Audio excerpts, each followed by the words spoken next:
अस्सलाम वालेकुम एवरीवन, कैसे हैं आप सब? वालेकुम अस्सलाम। बेहतरीन सर, आप ठीक हैं सर? अल्हम्दुलिल्लाह, ऑल सेट, परफेक्ट। अच्छा जी, आज की स्ट्रेटजी बहुत ही आसान है। सबसे पहले तो हमें जो चैप्टर 9 रह गया था, रिमेनिंग पोर्शन, उसे कंप्लीट करना है। देन हम मूव होंगे चैप्टर 11 की तरफ।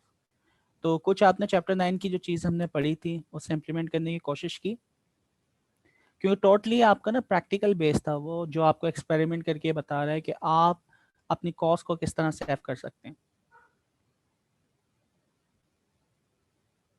जी, मुझे उम्मीद है किसी ने नहीं किया होगा, या किया है किसी ने?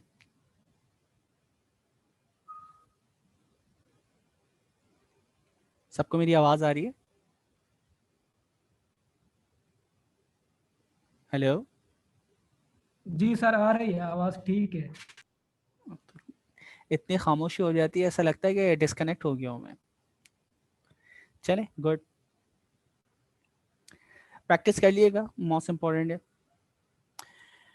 हम चलते हैं चैप्टर 9। चैप्टर 9 के 2 बुलेट्स हमने कंप्लीट कर लिए थे। थर्ड बुलेट्स की तरफ हम जा रहे हैं। थर्ड बुलेट्स क्या है? या प्रीवियस यानी जो क्लासेस हुई हैं उनमें आपका कोई सवाल हो, आपका क्विज है, कल है आज है? सर आज और कल। आज और कल है ना, 2 दिन है। तो क्लास के बाद भी आप क्विज वगैरह अटेंड कर सकते हैं, अटैम्प्ट, और कल भी कर सकते हैं। ठीक है, चलो, गुड लक। शुरू के 3 चैप्टर का ही है और बहुत ही आसान है यकीनन। तो उसे आप यानी 2 दफ़ा भी पढ़ेंगे तो बहुत आराम से आप 90 अबव नंबर्स उठा सकते हैं।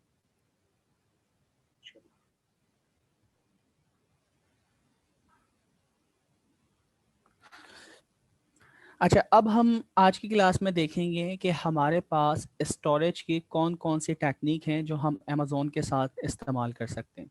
अमेज़ोन की स्टोरेज की अभी तक हमने जो सर्विस इस्तेमाल की थी उसका नाम है S3। और S3 सिंपल यानी आपका जो भी डेटा है वो जिस तरह गूगल ड्राइव पे रखते हैं उस तरह रखने के लिए आपको दे रहा है। अब सवाल ये है कि S3 का अगर मैं बकेट या स्टोरेज यानी टेक्नोलॉजी इस्तेमाल करता हूँ, उसकी कुछ लिमिटेशन है। लिमिटेशन क्या है? उसके नेटवर्क का इंफ्रास्ट्रक्चर, यानी अगर मैं S3 से कोई चीज़ फाइल मोड के थ्रू करता हूँ। ट्रेनिंग का आपको याद है ना, 2 तरीके हैं। या तो आप फाइल मोड का मतलब है S3 से वो सारा डेटा उठ के इंस्टेंस जो चल रहा है उस इंस्टेंट में पेस्ट होता है, कॉपी पेस्ट होता है, और उसके बाद फिर ट्रेनिंग और फर्दर प्रोसेसिंग होती है। इसे हम कौन सा मोड कहते हैं? File mode. इसे हम कहते हैं फाइल मोड। और दूसरा होता है पाइप मोड। पाइप मोड में क्या होता है? सर उसको काउंट कर देते हैं, पैटर्न बना देते माउंट कर देते हैं। सबसे यानी इंपॉर्टेंट जो यानी टर्म है वो है माउंट की। अब माउंट क्या चीज़ है? देखिए, माउंट का सिंपल सा काम क्या है। जैसे आपकी हार्ड डिस्क है ना, एक तरीका ये है कि पहले मैं एक नेटवर्क पे चीज़ फाइल रखी हुई है दूसरी हार्ड डिस्क में, दूसरे सिस्टम में, वहाँ से वो डेटा आप पहले अपने डाउनलोड करते हैं अपनी लोकल मशीन में, फिर उसके ऊपर काम स्टार्ट करते हैं। तो इसे हम कह रहे थे फाइल मोड। दूसरा तरीका क्या है? वो हार्ड डिस्क निकाल के डायरेक्टली आप अपनी लोकल मशीन में लगा देते हैं। तो अब जब लोकल मशीन में वो माउंट हो जाती है तो वो बिल्कुल ऐसा पार्ट बन जाती है कि इसी का पार्ट है, और प्रोसेसिंग बहुत फास्ट हो जाती है। ठीक है, तो माउंटिंग और डाउनलोडिंग के अंदर जो फर्क है वो ये है। यानी माउंट को अगर आप एग्जाम्पल करेंगे तो उसका मतलब है कि आप उस हार्ड डिस्क को उठा के अपनी लोकल मशीन के साथ कनेक्ट कर देते हैं। इट्स मीन वो आपकी मशीन का पार्ट बन जाती है। तो जब पार्ट बन गई तो उसके ऊपर फिर काम करना कितना आसान है। ठीक है, तो ये माउंटिंग का यानी हम टेक्निक इस्तेमाल करेंगे। माउंटिंग की टेक्निक के लिए हमारे पास जो यानी हम इस्तेमाल करने वाले हैं वो है EFS, और दूसरी तरह हमारे पास है FSX। तो ये 2 हमारे पास टेक्निक हैं जो कि हम माउंटिंग के लिए इस्तेमाल करते हैं। ठीक है, अब माउंटिंग के लिए इससे क्या फ़ायदा होगा, क्या एडवांटेजेस हैं? एक यानी आपका यानी लोकल जो यानी लोड होता है या नॉर्मल जो लोड होता है उसके लिए माउंटिंग करते हैं। और एक आपका बहुत ही ज़्यादा ह्यूज अमाउंट ऑफ डेटा होता है, तो हम FSX क्लस्टर को इस्तेमाल करते हैं। ठीक है, अच्छा, फिर जो चैप्टर 11 है ना उसका भी थोड़ा सा यानी तस्करा कर लूँ ताकि आपके यानी कॉन्सेप्ट क्लियर हो। हमारे पास मुश्किल से 4 क्लास या 3 क्लास होंगी। वैसे यानी जो मीटिंग बनी हुई है उसके अंदर सिर्फ 2 क्लास इस क्लास के बाद है। तो मैं भी हम 2 क्लास और एक्सटेंड करें, या हो सकता है नेक्स्ट जो क्लास है हम 3 आवर्स की लें, ताकि हम मैक्सिमम कंटेंट को कवर करने की कोशिश करें। सेज मेकर का अगर देखा जाए रिमेनिंग चैप्टर 11 और चैप्टर 12 के कुछ पेजेस हैं 40 के करीब, तो ये हमें कवर करने हैं, जो कि मोस्ट प्रोबेबली हम नेक्स्ट क्लास तक ख़त्म कर देंगे।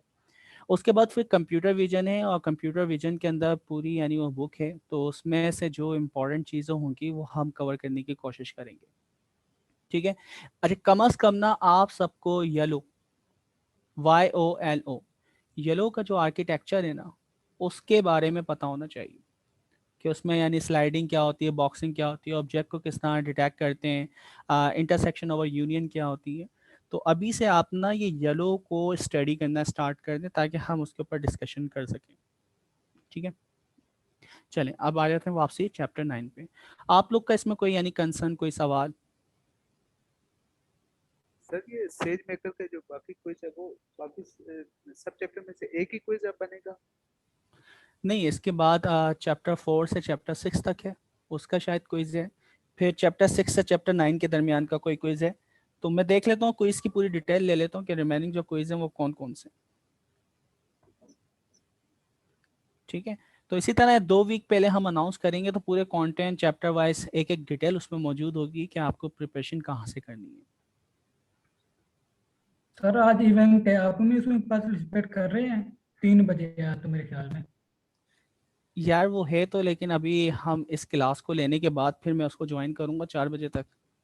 तो खैर रिकॉर्डेड है, तो आप लोग देख सकते हैं बाद में भी। तो क्लास ये हमारी इम्पोर्टेंट है। बाकी वो चीज़ें जो डिस्कस कर रहे हैं तकरीबन हम उसके ऊपर काम कर रहे हैं, लेकिन मेटावर्स के साथ किस तरह कनेक्टिविटी होगी, मेटावर्स के साथ कैसे इस्तेमाल करेंगे, तो कुछ नई चीज़ें होंगी। कॉन्सेप्ट है तो अभी कॉन्सेप्चुअल है, जो कि हम बार बार सुनते रहेंगे। तो इम्पोर्टेंट चीज़ है, उसको हम रिकॉर्डिंग में देख सकते हैं, या इस क्लास के बाद जो है 4 बजे उसको हम ज्वाइन कर लेंगे। ठीक है ना, कोई इश्यू तो नहीं है ना? No sir. ठीक है सर। ठीक है। ओके। अच्छा, फिर हम करते हैं भाई, सबसे पहले हम देखेंगे इलास्टिक फाइल सिस्टम क्या है। और ये NF न्यू फाइल यानी जो सिस्टम होता है NFS4 का जो वर्जन है उसको सपोर्ट करता है। इसी तरह ये जो लस्टर बेस है, लस्टर बेस में क्या है कि आपके मल्टीपल इंस्टेंस एक ड्राइव को माउंट करें, वहाँ से वो डेटा उठाएं। ठीक है, तो उसके लिए हम FSX को इस्तेमाल करते हैं, जो कि फास्ट है या मल्टी इंस्टेंस को सपोर्ट करता है। जबकि ऊपर वाला जो है वो एक यानी आपके इंस्टेंस के साथ क्या होता है, माउंट होता है, उसकी लिमिटेशन है। तो ये दो हमारे पास तरीके हैं, दोनों माउंटिंग की टेक्निक के लिए इस्तेमाल होते हैं, दोनों पाइप मोड के लिए इस्तेमाल होते हैं। और फिर इनके एडवांटेजेस और डिसएडवांटेजेस आप देख सकते हैं।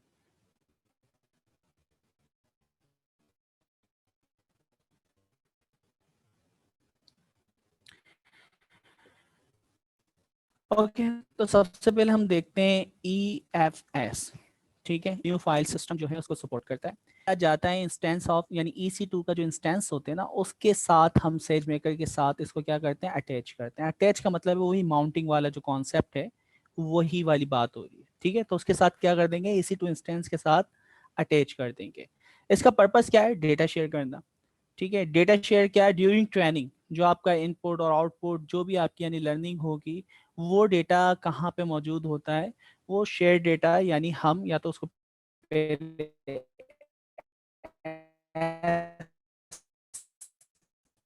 फ्री में लगते थे, या फिर डिस्टॉर्शन हो हम रही है उसको सभी के अब जो पास है। दूसरी टेक्निक या दूसरी सर्च टेक्निक, डिस्टॉर्शन सॉरी दोस्तों, कोई मुझे ऐसा नहीं फीडबैक सर, दे। मेरे पास है कि सभी के पास है। सभी के पास है? सर थोड़ा सा मसला सर थोड़ा सा मसला आ रहा था, रुक रुक के आ रही थी। रिवाइज कर दे, डिटोर्शन थी समझ नहीं आई। अच्छा, मैं रिवाइज कर देता हूँ। अभी वॉइस बिल्कुल परफेक्ट है, मुझे ये बताएं। जी अभी अभी बिल्कुल ठीक है। सर। ओके, वॉइस बिल्कुल परफेक्ट है, दैट्स ग्रेट। ओके, हम ये बात कर रहे हैं कि EFS एक टेक्निक है। इस टेक्निक को हम कहते हैं ये स्टोरेज टेक्निक है। स्टोरेज टेक्निक सिर्फ स्टोरेज की तरह, जैसे USB होती है, हार्ड डिस्क होती है, इसी तरह ये भी आपकी कंप्यूटर की स्टोरेज की एक सर्विस दे रहा है अमेजोन। ये जो डिवाइस इसको कह लें या स्टोरेज सर्विस जो है, ये अटैच होती है EC2 इंस्टेंस। EC2 इंस्टेंस ये पूरी एक मशीन होती है, कंप्यूटेशन यानी एक प्रोसेस है, एल्गोरिथम है। तो EC2 इंस्टेंस के साथ हम इसको अटैच करते हैं, जो कि हम सेज मेकर के अंदर ट्रेनिंग के लिए और फर्दर जो भी प्रोसेसिंग है उसके लिए इस्तेमाल कर लेते हैं। इसमें और कुछ नहीं है, सिंपल डेटा शेयरिंग के लिए होता है। और ये जो डेटा शेयर हम करते हैं ड्यूरिंग ट्रेनिंग करते हैं, ठीक है। देखिए ड्यूरिंग ट्रेनिंग क्या होता है, ट्रेनिंग के दौरान आपके इनपुट जो भी इमेजेस हैं ट्रेनिंग डेटा सेट से उठाता है, टेस्टिंग डेटा सेट पर टेस्ट करता है। उसके बाद जो आपका मॉडल होता है उस मॉडल को आउटपुट की लोकेशन में जाके आर्टिफैक्ट डॉट जी या जिप फाइल के अंदर क्या कर देता है, सेव कर देता है। ऐसा ही है।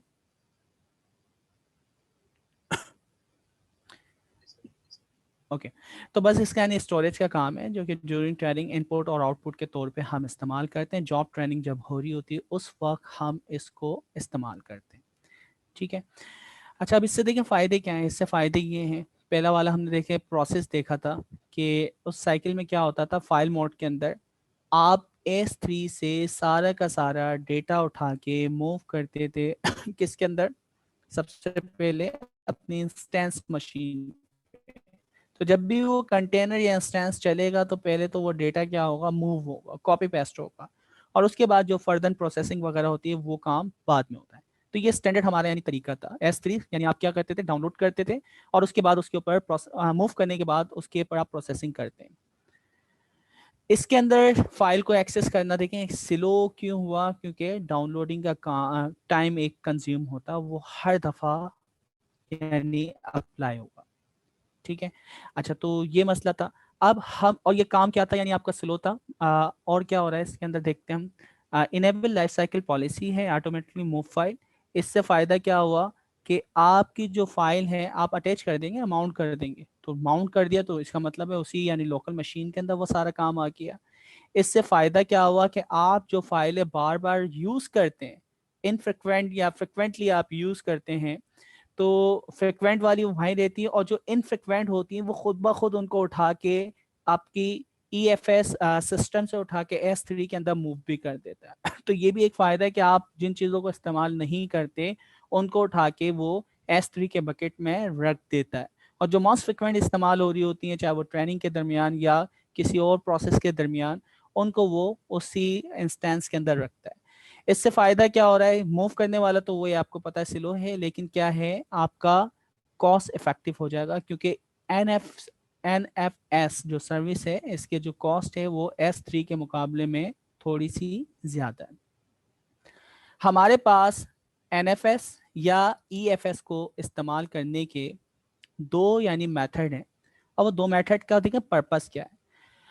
हम बर्स्टिंग थ्रूपुट को अगर इस्तेमाल करते हैं, ठीक है, तो इसमें होता क्या है, इसके अंदर देखें सबसे पहले तो हमें यानी 100 MB पर सेकेंड स्पीड मिलती है, जो कि आपकी यानी स्टोरेज डिवाइस से डेटा को उठा के EC2 इंस्टेंस में मूव करती है। यानी माउंट अगर मैंने कर दिया है तो यहाँ पे मुझे जो स्पीड मिल रही है वो क्या मिल रही है, 100 MB पर सेकेंड।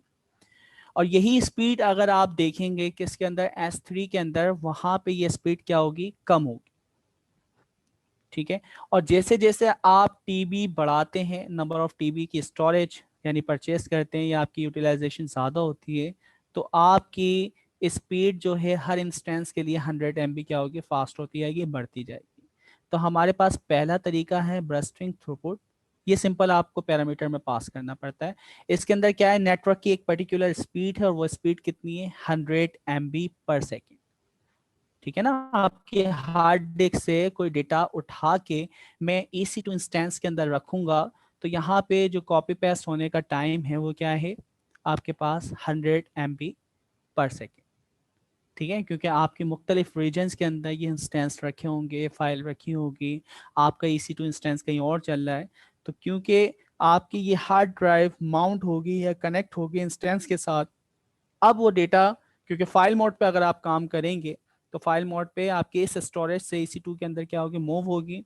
तो मूव होने की जो आपकी स्पीड है वो कितनी है, 100 MB पर सेकेंड। यहाँ इस कॉन्सेप्ट में किसी को कोई मसला? जी दोस्तों। सर ज्यादा क्लियर नहीं है सर, तो थोड़ा सा मजीद अच्छा थोड़ा सा हम यानी उसको भी पढ़ेंगे ना, एफ एक्स क्लस्टर वाला जो लस्टर वाला है, तो ये थोड़ा सा और क्लियर हो जाएगा। इसको फिर मैं कर लेता हूँ। देखिए NFS या EFS को हम जो इस्तेमाल कर रहे हैं, ये फाइल ट्रांसफ़र सिस्टम को यानी सपोर्ट करता है, न्यू फाइल सिस्टम को सपोर्ट करता है वर्जन 4। और ये क्या करता है, अटैच करता है आपकी इस डिवाइस को EC2 इंस्टेंस के साथ, ठीक है, जो कि ड्यूरिंग ट्रेनिंग हम इस्तेमाल करते हैं। अच्छा अब इसमें क्या मूव हो रहा है, ये थोड़ा सा यानी फास्ट है। इसमें हमारे पास दो तरीके हैं। पहला तरीका है जिसका नाम है बर्स्टिंग थ्रूपुट। थ्रूपुट का मतलब है वही जो आपका डेटा है आपकी NFS से उठ के, NFS नहीं, इसको हम क्या बोल रहे हैं, EFS स्टोरेज से उठ के वो मूव होता है आपकी EC2 इंस्टेंस के अंदर, ठीक है। तो अब जब मूव होगा तो उसकी जो स्पीड है, इसके अंदर स्टोरेज जो है लाइक 1 TB दे रहे हैं, या TB के अंदर जो भी हम परचेज करेंगे पॉलिसी के मुताबिक, जो इंस्टेंस हम बनाएंगे, जो बकेट हम बनाएंगे, उसके बाद आपकी जो फाइल ट्रांसफर होगी वो होगी 100 MB पर सेकेंड। तो ये आपकी स्पीड आपको दे दी नेटवर्क की, क्योंकि आपकी दो डिवाइसेस, एक हार्ड ड्राइव है आपकी स्टोरेज की और दूसरी आपकी मशीन है जहाँ पे कंप्यूटेशन चलेगी। इन दोनों को आप नेटवर्क के जरिए आपस में क्या करेंगे, कनेक्ट करेंगे। तो जब कनेक्ट करेंगे वहाँ पे आपकी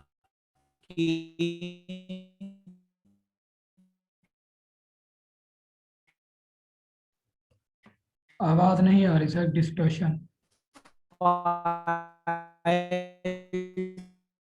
ट्रांसफर का जो रेशियो है और ये लिमिट। हेलो जी, मेरी आवाज आ रही है आप सबको? सर अभी अब आ रही है, बीच पहले बीच नहीं में आ नहीं रही। थी। एक अच्छा, क्योंकि मेरा वाईफाई नहीं चल रहा, मैं अपने हॉट स्पॉट के ज़रिए से कनेक्ट हूँ मोबाइल के, तो मैं भी इस वजह से कुछ प्रॉब्लम्स आ रही हूँ। चलें हल्के हल्के कोशिश करते हैं चीज़ों को कवर करने की। तो हमारे पास ब्रस्टिंग थ्रूपुट का एक तरीका है जिसके अंदर स्पीड की एक लिमिट मिलती है, वो लिमिट है 100 MB पर सेकेंड, ठीक है। अभी सिंपल ये लग रहा है, हम अपने जहन में रख लेते हैं पॉइंट कि पहला मेथड है आप NF से, बल्कि NF नहीं, EFS स्टोरेज से जब डेटा अपनी EC2 इंस्टेंस के साथ अटैच करते हैं तो डाउनलोडिंग स्पीड जो मिलेगी, कनेक्टिविटी स्पीड जो मिलेगी, वो 100 MB पर सेकेंड मिलेगी अगर आप ब्रस्टिंग थ्रूपुट को इस्तेमाल करते हैं, ठीक है। इतनी सी बात याद रखें।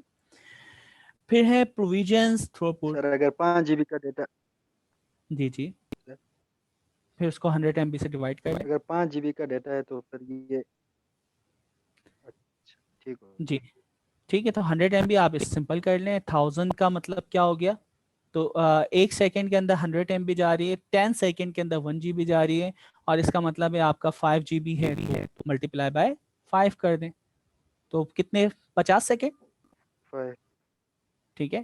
तो 50 50 सेकेंड। 50 सेकेंड के अंदर आपका जो 5 GB का डेटा है वो शिफ्ट हो जाएगा, तो नॉट बैड, अच्छी स्पीड है। अच्छा फिर हमारे पास क्या है, प्रोविजंस थ्रूपुट, क्योंकि हम जब काम कर रहे होते हैं बिग डेटा के ऊपर, तो बिग डेटा के ऊपर 1000 नहीं, TB ऑफ सर डेटा। ये जी इसमें सर, जी जी सर बोलिए। ये 100 MB पर सेकेंड है ना। जी जी, फाइल ये 100 MB पर सेकेंड मतलब 100 MB की जो फाइल है थाउज वो ट्रांसफर हम कर सकते हैं, लेकिन जी 100 MB पर सेकेंड तो सर हम ऑप्टिकल फाइबर जो कम्युनिकेशन सिस्टम है उसमें हम गेन कर लेते हैं ना सर।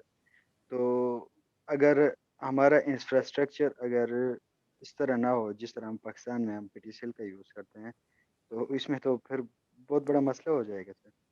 अच्छा देखें, ये जो आपका इंफ्रास्ट्रक्चर मिल रहा है ना, ये अमेजोन का इंफ्रास्ट्रक्चर मिल रहा है। आपकी अच्छा स्टोरेज जो हार्ड डिस्क है वो भी अमेजोन की है, और आपका जो EC2 इंस्टेंस है वो भी किसका है, अमेजोन का है। तो वो उन्होंने पूरी यानी उसकी ऑप्टिमाइजेशन सारी कैलकुलेशन करने के बाद ये फिगर्स हमें दी, ठीक। ठीक है। तो ये हमारा इंफ्रास्ट्रक्चर नहीं है, हम तो जस्ट यानी कॉन्फ़िगरेशन बताते हैं और वो पूरा इंफ्रास्ट्रक्चर बैकएंड के ऊपर आपको ऑप्ट करके दे देता है, और उसकी जो भी कॉन्फ़िगरेशन होती है वो आपको बता देता है कि भाई ये लिमिटेशन है, आप इससे ऊपर जाना चाह रहे हैं तो कॉस्ट बढ़ जाएगी, ठीक है। ये चीज़ जब आती है, जब हम अपना इंफ्रास्ट्रक्चर बनाते हैं, तो फिर हम सोचते हैं कि यार पाकिस्तान में कैसे हम इसको चलाएंगे। अच्छा फिर हमारे पास सर दूसरा जी जी सर, एक और चीज़ पूछनी चाहिए कि ये plus an extra 100 MB for each TB of storage, तो अगर हम TB ज़्यादा करेंगे तो ये वो भी ज़्यादा होगा। स्पीड ज़्यादा हो जाएगी। ये 1 TB की बात हो रही है, तो अगर 2 TB इस तरह की है तो वो फिर ये क्या ज़्यादा स्पीड देंगे? जी जी बिल्कुल, बिल्कुल ऐसा ही है। तो जितने आपके टीबीज बढ़ते जाएंगे उतने आपको ट्रांसफर रेट जो है वो बढ़ता जाएगा। थ्रूपुट सिंपल कह लें, ट्रांसफर रेट की जगह आप थ्रूपुट का वर्ड इस्तेमाल करें। इसका मतलब ये है कि सर GB में अगर हैं तो हमें 100 MB मिलेगा, अगर TB में जाएंगे तो फिर 100 प्लस में जाएंगे फिर हम। जी जी बिल्कुल ऐसा ही है। ठीक है। और यार जीबी में अभी हमने देखा 50 सेकंड के अंदर 5 GB डेटा का अगर यानी आप ट्रांसफर कर रहे हैं, कि ये कम स्पीड है यार? पूरा यानी 5 GB डेटा उठा के आपने शिफ्ट कर दिया 50 सेकंड, 1 मिनट भी नहीं लगा। ठीक है, तो ये कुछ भी नहीं है। अच्छा, फिर हमारे पास है प्रोविजंस थ्रूपुट। इसके अंदर आप खुद सेट कर सकते हैं जो भी आपका थ्रूपुट है, और इसके अंदर लिमिट बता दी आपको। और वो लिमिट कितनी है आपकी? 1 MB से लेके 1024 पर 1 सेकेंड। GB तक। तो 1 GB डेटा आप शिफ्ट कर सकते हैं, लेकिन फिर बात वही है कि जितनी ज़्यादा आप यानी ऑप्टिमाइजेशन या हाई परफॉर्मेंस मांगेंगे तो अमेज़ोन की उसके पैसे ज़्यादा होंगे। तो पॉलिसी हमें देखना पड़ेगी कि हमारा कम से कम रिसोर्स में ज़्यादा से ज़्यादा काम किस चीज़ से हो सकता है। ठीक है, तो हम अपनी प्रायोरिटी की बेस के ऊपर ये कॉन्फ़िगरेशंस वगैरह डिफाइन करते हैं।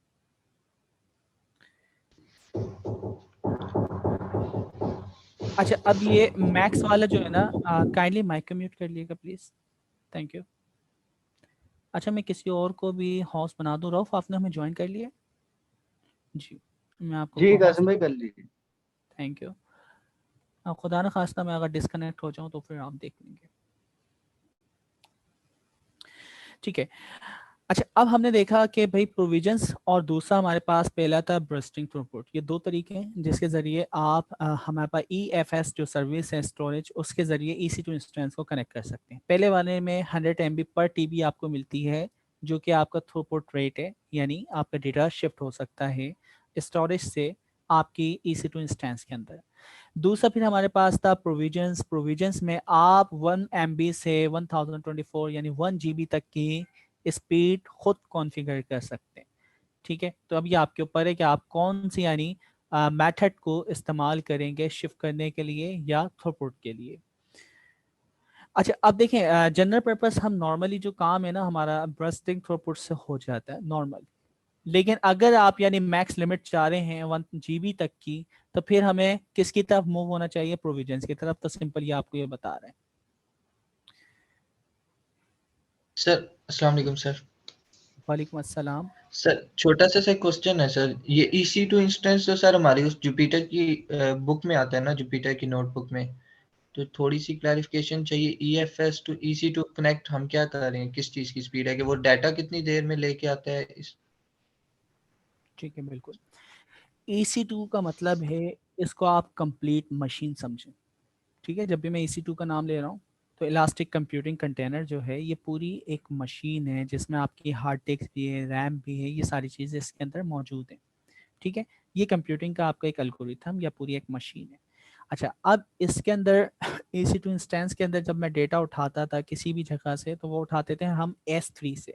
स्टोरेज अलग थी और कंप्यूटेशन अलग थी, तो हम S3 से उठाते थे। तो S3 से जो थ्रूपुट आता था वो स्लो था। तो हमने क्या किया, इसकी सिंपल एग्जांपल ले लेना। हमारे पास पहले कंप्यूटर के अंदर स्टोरेज डिवाइस होती थी। कौन सी डिवाइस? Floppy disk. अभी आप फ्लॉपी डिस्क से यानी ज़रा डेटा ट्रांसफ़र करके देखें कितनी यानी स्पीड आती है। फिर हमारे पास क्या आ गई, लाइक USB आ गई, USB से आप करके देखें। आपके पास हार्ड डिस्क थी, हार्ड डिस्क से आप कॉपी पेस्ट करके देखें। तो वही 1 GB अगर आप डेटा रखें और मुख्तलिफ टेक्निक से कॉपी पेस्ट करें, क्या आपको तमाम जो यानी ये टेक्निक स्टोरेज डिवाइस है स्पीड सेम मिलेगी कॉपी पेस्ट की? No sir. ठीक है, तो नो इसी सर। तरह इन्होंने स्टोरेज की सर्विसेज बना दी, S3 बना दी, EFS बना दी और FSX बना दी। ये 3 स्टोरेज की इन्होंने क्लाउड के ऊपर हमें सर्विसेज दे दी। अब हर एक का यानी क्या है, फायदा है और नुकसान है। लाइक पहला वाला जो नॉर्मल आप कहते हैं आप सिंपल कुछ भी मुझे नहीं करना, आप S3 में उठा के रख दो, सबसे सस्ता तरीन जो आपके पास पैकेज है वो किसका, S3 का। आपके तो नहीं यार, मुझे स्पीड फास्ट चाहिए, थोड़ी सी स्पीड ज़्यादा होना चाहिए, 100 MB पर सेकेंड होना चाहिए, 1 GB पर सेकेंड होना चाहिए थ्रूपुट रेट। तो आप किसके ऊपर आ गए, आप आ गए EFS के ऊपर आ गए। फिर आप कहते हो कि यार ये इसमें भी ये प्रॉब्लम है कि ये जो EFS है वो एक मशीन के साथ EC2 इंस्टेंस के साथ कनेक्ट हो सकता है। अब वही स्टोरेज है लेकिन मैं मुख्तलिफ है यानी सर्विस या EC2 इंस्टेंस के साथ कनेक्ट करना चाह रहा हूँ, तो फिर हम किसकी तरफ मूव होंगे, लस्टर की तरफ मूव होंगे, FSX लस्टर। तो ये 3 तरीके हैं, तीनों में से आपको अब जो आइडियल रखे आपके बिजनेस सिनेरियो के मुताबिक उससे आप सिलेक्ट कर लेंगे।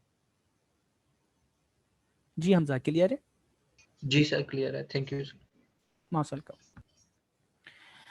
ओके तो हमने देख लिया भाई प्रोविजंस वगैरह कौन सी होती हैं, कौन सा हम यानी काम करेंगे। तो अब हम क्या कर रहे हैं भाई, हम एक सेटअप ही आपको करके बताएगा। EFS वॉल्यूम को कनेक्ट करेगा, वॉल्यूम यानी वो आपकी स्टोरेज है, कैपेसिटी है। हम उसको माउंट करेंगे, माउंट करेंगे किसके, नोटपुट इंस्टेंस के साथ जो कि EC2 इंस्टेंस है, ये भी हमें पता है। अच्छा हमने पहले क्या किया था, पास्कल वॉक डेटा सेट हमारे पास था S3 के अंदर, जो कि हमने ऑब्जेक्ट डिटेक्शन के लिए इस्तेमाल किया था प्रीवियस चैप्टर के अंदर। चैप्टर 5 में भी हमने बहुत सारे काम किए हैं ऑब्जेक्ट डिटेक्शन के ऊपर, ठीक है। तो ये हम काम करने वाले, हम अब EFS स्टोरेज को इस्तेमाल करेंगे, माउंट करेंगे। माउंट का मतलब पता है ना, यानी वो ऐसा पार्ट बन जाती है जैसे आपने हार्ड डिस्क कहीं और से निकाल के अपने पास यहाँ पर रख दी। वरना डॉकर के अंदर माउंट की कमांड हम लोग इस्तेमाल करते थे। तो डॉकर में क्या होता था, आपने एक कंटेनर अप किया, आपकी विंडो के अंदर कोई चीज़ पड़ी हुई और वो कंटेनर के अंदर आप उठा के कॉपी पेस्ट करना चाह रहे थे, तो आप कॉपी पेस्ट की कमांड चलाते थे। तो जब भी आपको कोई चीज़ नई रखनी हो आपके कंटेनर में, तो आपको वो लोकल मशीन से उठा के उस कंटेनर में कॉपी पेस्ट करना पड़ता था, यानी अपलोड करना पड़ता था। फिर दूसरा यानी आपके पास माउंट की एक कमांड होती थी, उससे हमें ये फ़ायदा होता था कि डायरेक्टली आप इस यानी फिजिकल फोल्डर में जो चीज रखेंगे वो खुद ब खुद अवेलेबल हो जाएगी आपके कंटेनर के अंदर। ये काम किया था आप लोगों ने? यस सर किया था कुछ। ठीक है, यकीनन ये जो भी आपकी यानी वो कोर्स के ऑनलाइन वीडियोस थी उसमें आपने लाजमी सिखाया होगा, ठीक है। तो ये माउंट वाला काम होता है कि आपको ना बार बार कॉपी पेस्ट की कमांड नहीं चलाना पड़ती, वहाँ पे कोई भी नई चीज़ ला के आप रखेंगे उस हार्ड ड्राइव में, वो खुद ब खुद अवेलेबल हो जाएगी EC2 इंस्टेंस के अंदर। ये इसका सबसे बड़ा फायदा होता है। अच्छा अब ये बता रहा है कि भाई EFS वॉल्यूम किस तरह क्रिएट होता है। ये आपकी यानी सर्विस है, यहाँ पे आप जाएं और जाके EFS अगर आप सर्विस लिखते हैं कंसोल के ऊपर। अच्छा मैं बनाऊंगा नहीं क्योंकि ज़ाहिर बात है थोड़े से चार्जेस वगैरह सेव कर लेते हैं। फ्री ट्रायल्स आपके पास मौजूद है तो आप इसको लाजमी बना के देखें। खैर इसके इतने चार्जेस नहीं आ रहे। तो यहाँ से आप ये क्रिएट फाइल करेंगे, फाइल सिस्टम, तो फाइल सिस्टम यहाँ से क्रिएट कर देगा। कौन सा, इलास्टिक फाइल सिस्टम EFS। फिर हम इसको माउंट कर देंगे। माउंट करने के लिए इसका क्या होगा, हमें VPN सेलेक्ट करना पड़ेगा जो ये वर्चुअली खुद क्रिएट कर देगा। हमें वॉल्यूम बताना पड़ेगा, virtual private cloud VPC sorry. तो ये हम अपना खुद बना सकते हैं। वर्चुअल प्राइवेट क्लाउड क्या है, देखें आप किसी काम को करवाने के लिए एक सिंगल मशीन इस्तेमाल करते हैं, ठीक है। तो मैं क्या करता हूँ, मैं कहता हूँ यार ये काम अगर मैं 10 मशीन से करवाऊँ तो उसको फास्ट कर देंगे, जिसे हम डिस्ट्रीब्यूटेड कहते हैं। तो मैं क्या करता हूँ, एक VPC बना लेता हूँ, वर्चुअल प्राइवेट क्लाउड। इस VPC को इस क्लाउड के अंदर जितने कंप्यूटर हैं उनके साथ कनेक्ट होने के लिए, उनसे डेटा सेंड और रिसीव करने के लिए आपको पर्टिकुलर राइट्स चाहिए होंगे, पोर्ट्स वगैरह या ऑथेंटिकेशन चाहिए होगी, उसके थ्रू ही आप इससे कनेक्ट हो सकते हैं। तो यहाँ पे क्या कह रहा है कि आप सबसे पहले क्या करें, एक EFS सिस्टम बना लें जिसका नाम आप क्या रख देंगे, सेजमेकर डेमो। उसके बाद VPC वर्चुअल प्राइवेट क्लाउड आप सिलेक्ट कर लेंगे, जो भी आगे जाके आपको बताएगा भी कि आप किस तरह बनाते हैं, ठीक है। उसके बाद आप इसकी वॉल्यूम क्रिएट करेंगे। वॉल्यूम कितना है, लाइक अभी हमने देखा कि 1 TB के ऊपर आपको 100 Mbps स्पीड मिलती है, तो आप वॉल्यूम अपनी मर्जी से बता सकते हैं।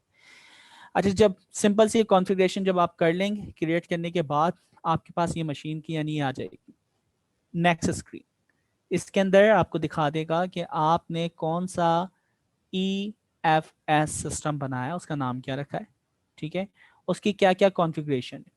तो इनक्रिप्ट हुआ है, कोई उसको यानी अगर बाहर से कोशिश भी करे डेटा एक्सेस करने की, कनेक्ट होने के बाद भी, तो वो डेटा डायरेक्टली नहीं उठा सकता, वो इनक्रिप्टेड मिलेगा उसको, ठीक है, हैश फॉर्म के अंदर इनक्रिप्ट हुआ है। हैश टेक्निक है ब्लॉकचेन की, और आपको पता है कि वन साइड होती है, आप उसको ए से बी पे जा सकते हैं, बी से वापसी ए पे नहीं आ सकते, ठीक है। तो हैश टेक्निक के जरिए उसको वो क्या करता है, इनक्रिप्ट कर देता है कि अगर आपके पास इनक्रिप्टेड डेटा है तो आप उसको बिना उसकी कीज के जरिए, उसके कीज के साथ ही आप उसको डिक्रिप्ट कर सकते हैं, अदरवाइज डिक्रिप्ट करना नामुमकिन है। तो ये ब्लॉकचेन की खासियत है। अच्छा, फिर उसके बाद क्या है यहाँ पे, मेथड कौन सा इस्तेमाल किया है इन्होंने, यहाँ पे दिख रहा है आपको, ब्रस्टिंग ठीक है। और ब्रस्टिंग में क्या स्पीड लिमिटेशन थी आपकी, 100 MB सर। 100 MB, ठीक है। तो ये सिंपल इन्होंने EFS एक सिस्टम बनाया, एक फाइल ये सिस्टम जनरेट किया, और उसके बाद ये कॉन्फ़िगरेशन हो गई, कितना इस्तेमाल हुआ, क्या इस्तेमाल हुआ, क्या परसेंटेज है, ये सारी चीज़ आप यहाँ पे देख सकते हैं। तो इसमें कोई इतना मुश्किल तरीन काम नहीं है। अच्छा, अब क्या है, EFS volume is already receive data.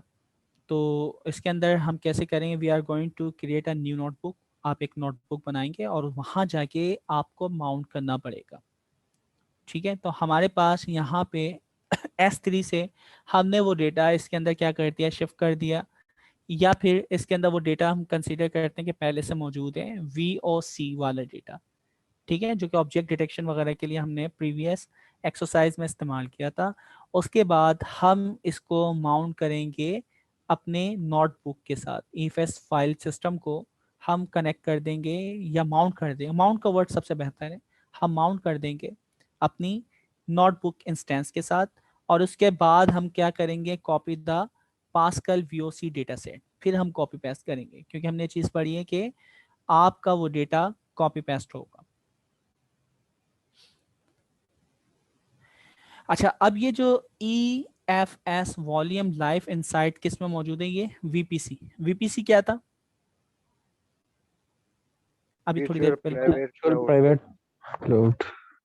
अच्छा, इसके अंदर आपकी मर्जी है, अब आप जितनी इसमें मशीन अप करना चाहें, जितनी यानी नेटवर्किंग बनाना चाहें, कौन सी टोपोलॉजी इस्तेमाल करें, तो वो टोटली आप कॉन्फ़िगर कर सकते हैं, पूरा एक नेटवर्क वर्चुअल प्राइवेट क्लाउड।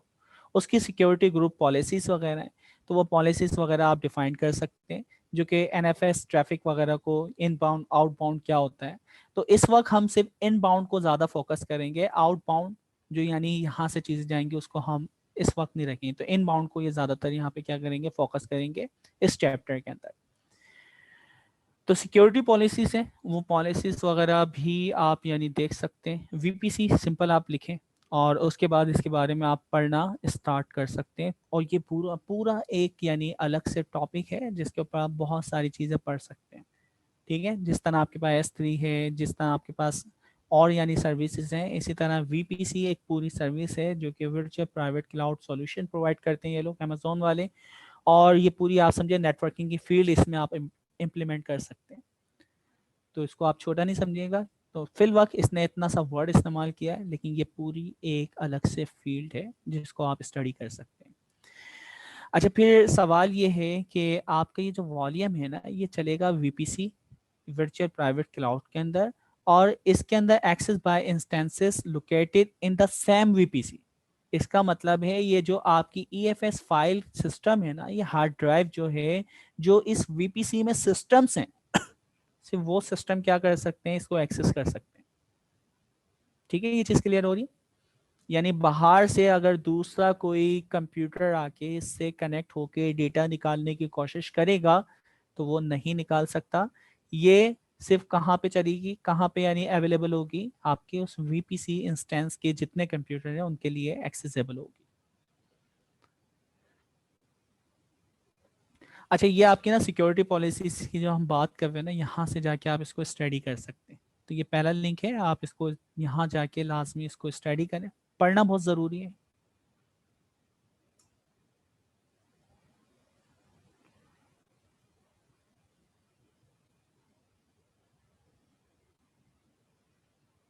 अच्छा यहाँ पे आ गया, इसकी पूरी यानी आपको बताएगा किस तरह इंस्टेंस वगैरह है। तो ग्रुप पॉलिसीज वगैरह यहाँ जाके हम बना लेंगे सिक्योरिटी, जिस तरह आई एम यूजर के हम वो बनाते थे राइट्स वगैरह, इसी तरह वीपीसी के भी हम क्या बना लेंगे, राइट्स बना लेंगे कि क्या क्या यानी इसकी सिक्योरिटी पॉलिसी होगी।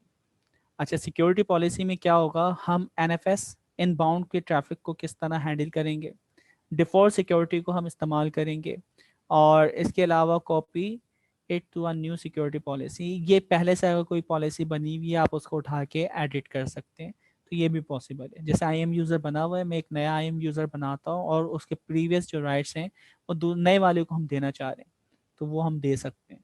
तो जो डेटाबेस एडमिनिस्ट्रेशन वगैरह करते हैं, जो हम स्कीमा के यूज़र्स बनाते हैं और पर्टिकुलर यूज़र को पर्टिकुलर स्कीमा और टेबल्स के एक्सेस देते हैं, तो पहले से अगर कोई यूज़र बना हुआ है और उसकी टीम में कोई नया बंदा आता है, बोलता है यार मेरे जो सेम राइट्स हैं इस बंदे को भी वही सेम राइट्स देने, तो मुझे उसके एक एक राइट्स को नहीं इसके ऊपर ग्रांट करना पड़ता, डायरेक्टली मैं उसका रेप्लिका बना देता हूँ उस यूज़र्स का। तो यहाँ पे भी वही चीज़ है, और उसमें आप एडिट करना चाहें तो एडिट भी कर सकते हैं। आइडेंटिफायर ये सिंपल उसका नाम है जो ऊपर हमने रखा था, तो हम जब यानी पॉलिसी वगैरह बनाएंगे तो उसका जो नाम आ रहा है ना उसको आप अपने आइडेंटिफायर को याद रखना ज़रूरी है। ठीक है, ग्रुप पॉलिसी वगैरह आप बना रहे हैं, इनबाउंड की पॉलिसीज को देख रहे हैं, आउटबाउंड रूल्स इसके अंदर अभी हम डिस्कस नहीं कर रहे हैं। आप देख सकते थे कि टाइप एनएफएस, उसके बाद क्या प्रोटोकॉल टीसीपी वगैरह पता है, पोर्ट रेंज है इसके अंदर रेंज चलेगी, सोर्स वगैरह, तो इसके जरिए पूरा एक वर्चुअल क्लाउड बन जाएगा जो आप यहाँ देख सकते हैं। कितनी मशीन है इसके अंदर जी दोस्तों, इसको देख के कुछ समझ आ रहा है? 3 मशीनें लगी 3 मशीन है, तीन है 3 सर। रीजन्स पे लगी। ओके। अब देखें अगर इसको एक एक कॉलम को हम स्टडी करें, सबनेट, ठीक है, तो सबनेट की सबकी यूनिक आईडी स्टर्ट सारे के सारे अवेलेबल है, वीपीसी सबका सेम वीपीसी है, ठीक है, और डिफॉल्ट यानी जो उसकी यानी पॉलिसी है ना ग्रुप की जो अभी हमने बात की थी, तो group policy security group policy सबकी डिफॉल्ट है, और ये सारे के सारे यूरोप वेस्ट के अंदर क्या हो रहे हैं, अप हो रहे हैं, अवेलेबल है। उसके बाद एबीसी इन्होंने लगा दिया ताकि वो यूनिक नेम के तौर पे शो हो। तो मैं इनमें से एक से भी कनेक्ट हो सकता हूँ, तीनों से भी कनेक्ट हो सकता हूँ, फिर बाकी प्रोसेसिंग जो भी आपको करवानी है वो आप करवा सकते हैं। अच्छा अब क्या कह रहे हैं भाई, आपने सेजमेकर कंसोल में जाना है, एक नोटबुक क्रिएट करनी है इन डिफॉल्ट, वहां से वीपीसी सिलेक्ट करना है, जो वहां पे आता था वीपीसी हम सिलेक्ट करते थे, ठीक है। फिर उसके बाद क्या होगा, आपका सबनेट जो होस्ट है वो अवेलेबल जोन के अंदर वहां पे आ जाएंगे, आपको सिक्योरिटी पॉलिसी जो आपने डिफाइन की है उसके जरिए इसको क्या कर देंगे, क्रिएट कर देंगे। तो इसमें इतना मुश्किल तरीन काम नहीं है, आपको सबसे पहले क्या करना है, सेज मेकर की सर्विस में जाना है, जहाँ पे आप क्या नोटबुक क्रिएट करते थे, सेज मेकर नोटबुक, और वहाँ पे जाके आपको सबसे पहले क्या सिलेक्ट करना है, सबनेट होस्ट जो सबनेट है, होस्ट बस उसे सिलेक्ट कर लेना जो कि इस रीजन के अंदर क्या है अवेलेबल है, और उसकी जो सिक्योरिटी पॉलिसी अभी आपने डिफाइन की है कि ये क्या क्या काम कर सकते हैं सबनेट के अंदर, वो चीज़ें यहाँ पे डिफाइन कर देना।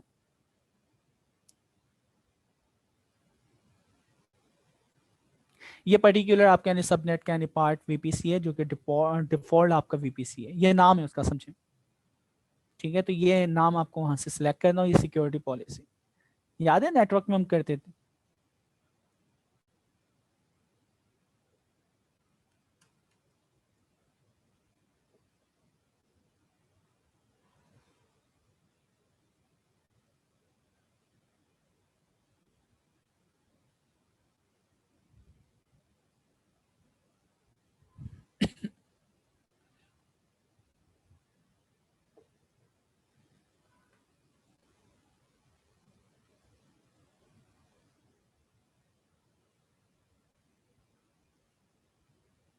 आ गया याद जी दोस्तों?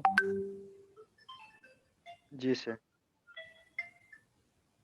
ठीक है, तो ये सिंपल सा है, डिफॉल्ट नीचे है ना सर? ठीक है। तो हाँ ये डिफॉल्ट हम सिलेक्ट करते थे, अभी नो वीपीसी जब आप वीपीसी बना देंगे तो उसको आप इस्तेमाल कर लेंगे सबनेट वगैरह के साथ। पहले आपने तो वो वीपीसी बनाना है, तो वो वीपीसी आपने जब बनाया हुआ होगा फिर आप इसके साथ कनेक्ट कर सकते हैं सबनेट वगैरह के साथ। तो ये सिंपल सा काम है। अच्छा, अब जैसे ही आपका ये इंस्टेंस रेडी होगा, अब आप इसको किसके साथ माउंट करेंगे, ईएफएस के साथ, ठीक है। EFS के साथ माउंट करने के लिए ये आपको जुपिटर नोटबुक के ऊपर उसकी कंसोल पे आप चला सकते हैं, या जुपिटर नोटबुक के ऊपर ये कमांड चलानी है टर्मिनल के ऊपर भी आप चला सकते हैं। तो कमांड चलाना आपकी बहुत ही आसान है। आपने एक डायरेक्टरी बनानी जहाँ पे ये जुपिटर नोटबुक रखी हुई है, टैम EFS, क्योंकि आपका फाइल सिस्टम है, स्टोरेज सिस्टम है। उसके बाद क्या करना है, आपके पास console find IP address, IP address important है।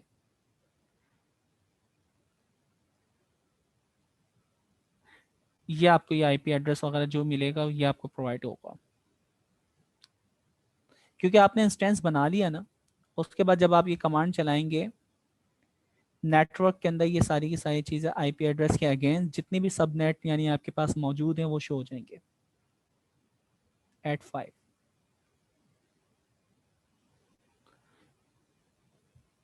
सर ये जो मशीन है उनके IP एड्रेस है ना सर? जी जी, वो 3 जो VPC के अंदर मौजूद हैं। अच्छा, ठीक है। ठीक है, क्योंकि हम VPC के साथ इसको कनेक्ट करेंगे तीनों के साथ। तो ये हमारे पास एक यानी इंस्टेंस होगा EFS का स्टोरेज, जो कि उन 3 मशीन के साथ क्या होगा, आप वहां पे माउंट कर सकते हैं या उनको एक्सेस कर सकते हैं। ठीक। अच्छा, अब ये माउंटिंग की कमांड वगैरह आपको बता रहा है जो कि आप कंसोल में ही चलाएंगे। ये पहली कमांड है,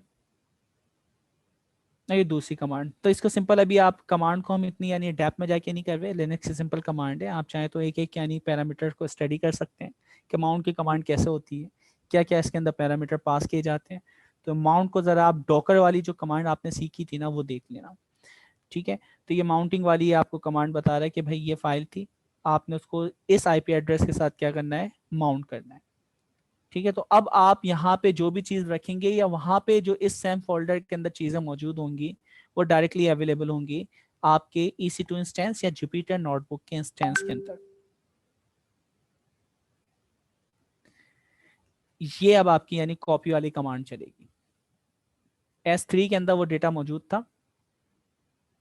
ठीक है, याद सिंपल देखिए, आप कमांड देखें sudo AWS S3 सिंक्रोनाइज हम कर रहे हैं। सिंक्रोनाइज किसके साथ कर रहे हैं, S3 का ये बकेट है जिसके अंदर ये डेटा मौजूद था और आपने इसको इसके साथ क्या कर दिया, सिंक्रोनाइज कर दिया, क्योंकि माउंट आप पहले ही कर चुके हैं। और अगर आप सर ये हम तो S3 को छोड़ के EFS पे नहीं आ गए थे, तो S3 का जिक्र अभी तक कैसे हो रहा है?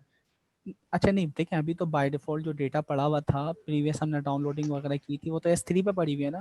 तो हमें S3 से पहले उठा के वो सारा डेटा जो है, अब इसको आप ऐसे लेना, आपका डेटा CD के अंदर रखा हुआ है।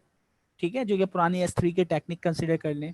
आप उसको उठा के अपनी लोकल मशीन पे जब लाएंगे, हार्ड ड्राइव में जब लाएंगे, तो फर्स्ट टाइम तो कॉपी पेस्ट करना पड़ेगा ना, वन टाइम। अब वहां पे वो जी डेटा सर, आ जी गया। जब वो डेटा आ जाएगा, अब इस ड्राइव से कोई भी यानी जो आपका रीडर होगा उसको बहुत फास्ट स्पेस पे रीड करेगा। हमजा आपकी तरफ से नॉइस बहुत आ रही है, थैंक यू। ठीक है, तो ये सिंपल यानी S3 के अंदर वो डेटा जो पड़ा हुआ था हमने उसको क्या किया, वहां से उठा के उसको हमने कॉपी पेस्ट कर दिया या माउंट उसको सिंक्रोनाइज कर दिया है इस जगह पे। सर इट मींस कि फर्स्ट टाइम हमेशा हम S3 में ही डाटा सेव करेंगे। यार देखो अभी ये S3 से ला रहा है डेटा, मैं भी अब आप ये देखें कि डायरेक्टली आप गेट की जो कमांड होती है जिससे हम डाउनलोड करते हैं ना किसी भी लिंक के थ्रू डेटा, तो क्या हम उसके जरिए EFS के अंदर डायरेक्टली डाउनलोड कर सकते हैं? तो बिल्कुल ऐसा होना चाहिए। अगर नहीं है तो S3 के अंदर पड़ी, जहां भी पड़ी हुई हो, हमें वो डेटा उठा के EFS सिस्टम में लाना है। अब वो S3 पे पड़ी हुई हो, वो किसी दूसरे क्लाउड पे पड़ी हुई हो, गिट पे पड़ी हुई हो, XYZ किसी भी लोकेशन पे पड़ी हुई हो, हमें उसको उठा के लाना है किसके अंदर, EFS सिस्टम के अंदर।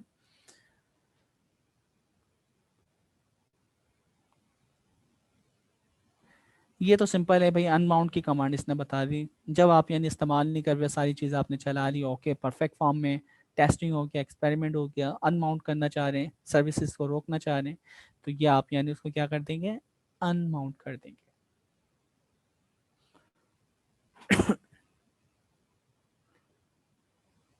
अच्छा, अब ये ना EFS सिस्टम के साथ, अभी हमने पहले जो मॉड्यूल वगैरह ट्रेन किया था वो किया था S3 के साथ। अब ये आपको दिखाएगा कि EFS के साथ हम किस तरह अपनी ट्रेनिंग करवा सकते हैं। तो चैप्टर 5 के अंदर जो ऑब्जेक्ट डिटेक्शन के अंदर आपने काम किया था, वही वाला काम हम दोबारा करेंगे। तो सारा वही काम है जो हम यानी 10 दफ़ा पढ़ चुके हैं, उसको सिर्फ ये ड्राइव जो है ना उसको चेंज करके क्या नाम है, ट्रेनिंग करेगा।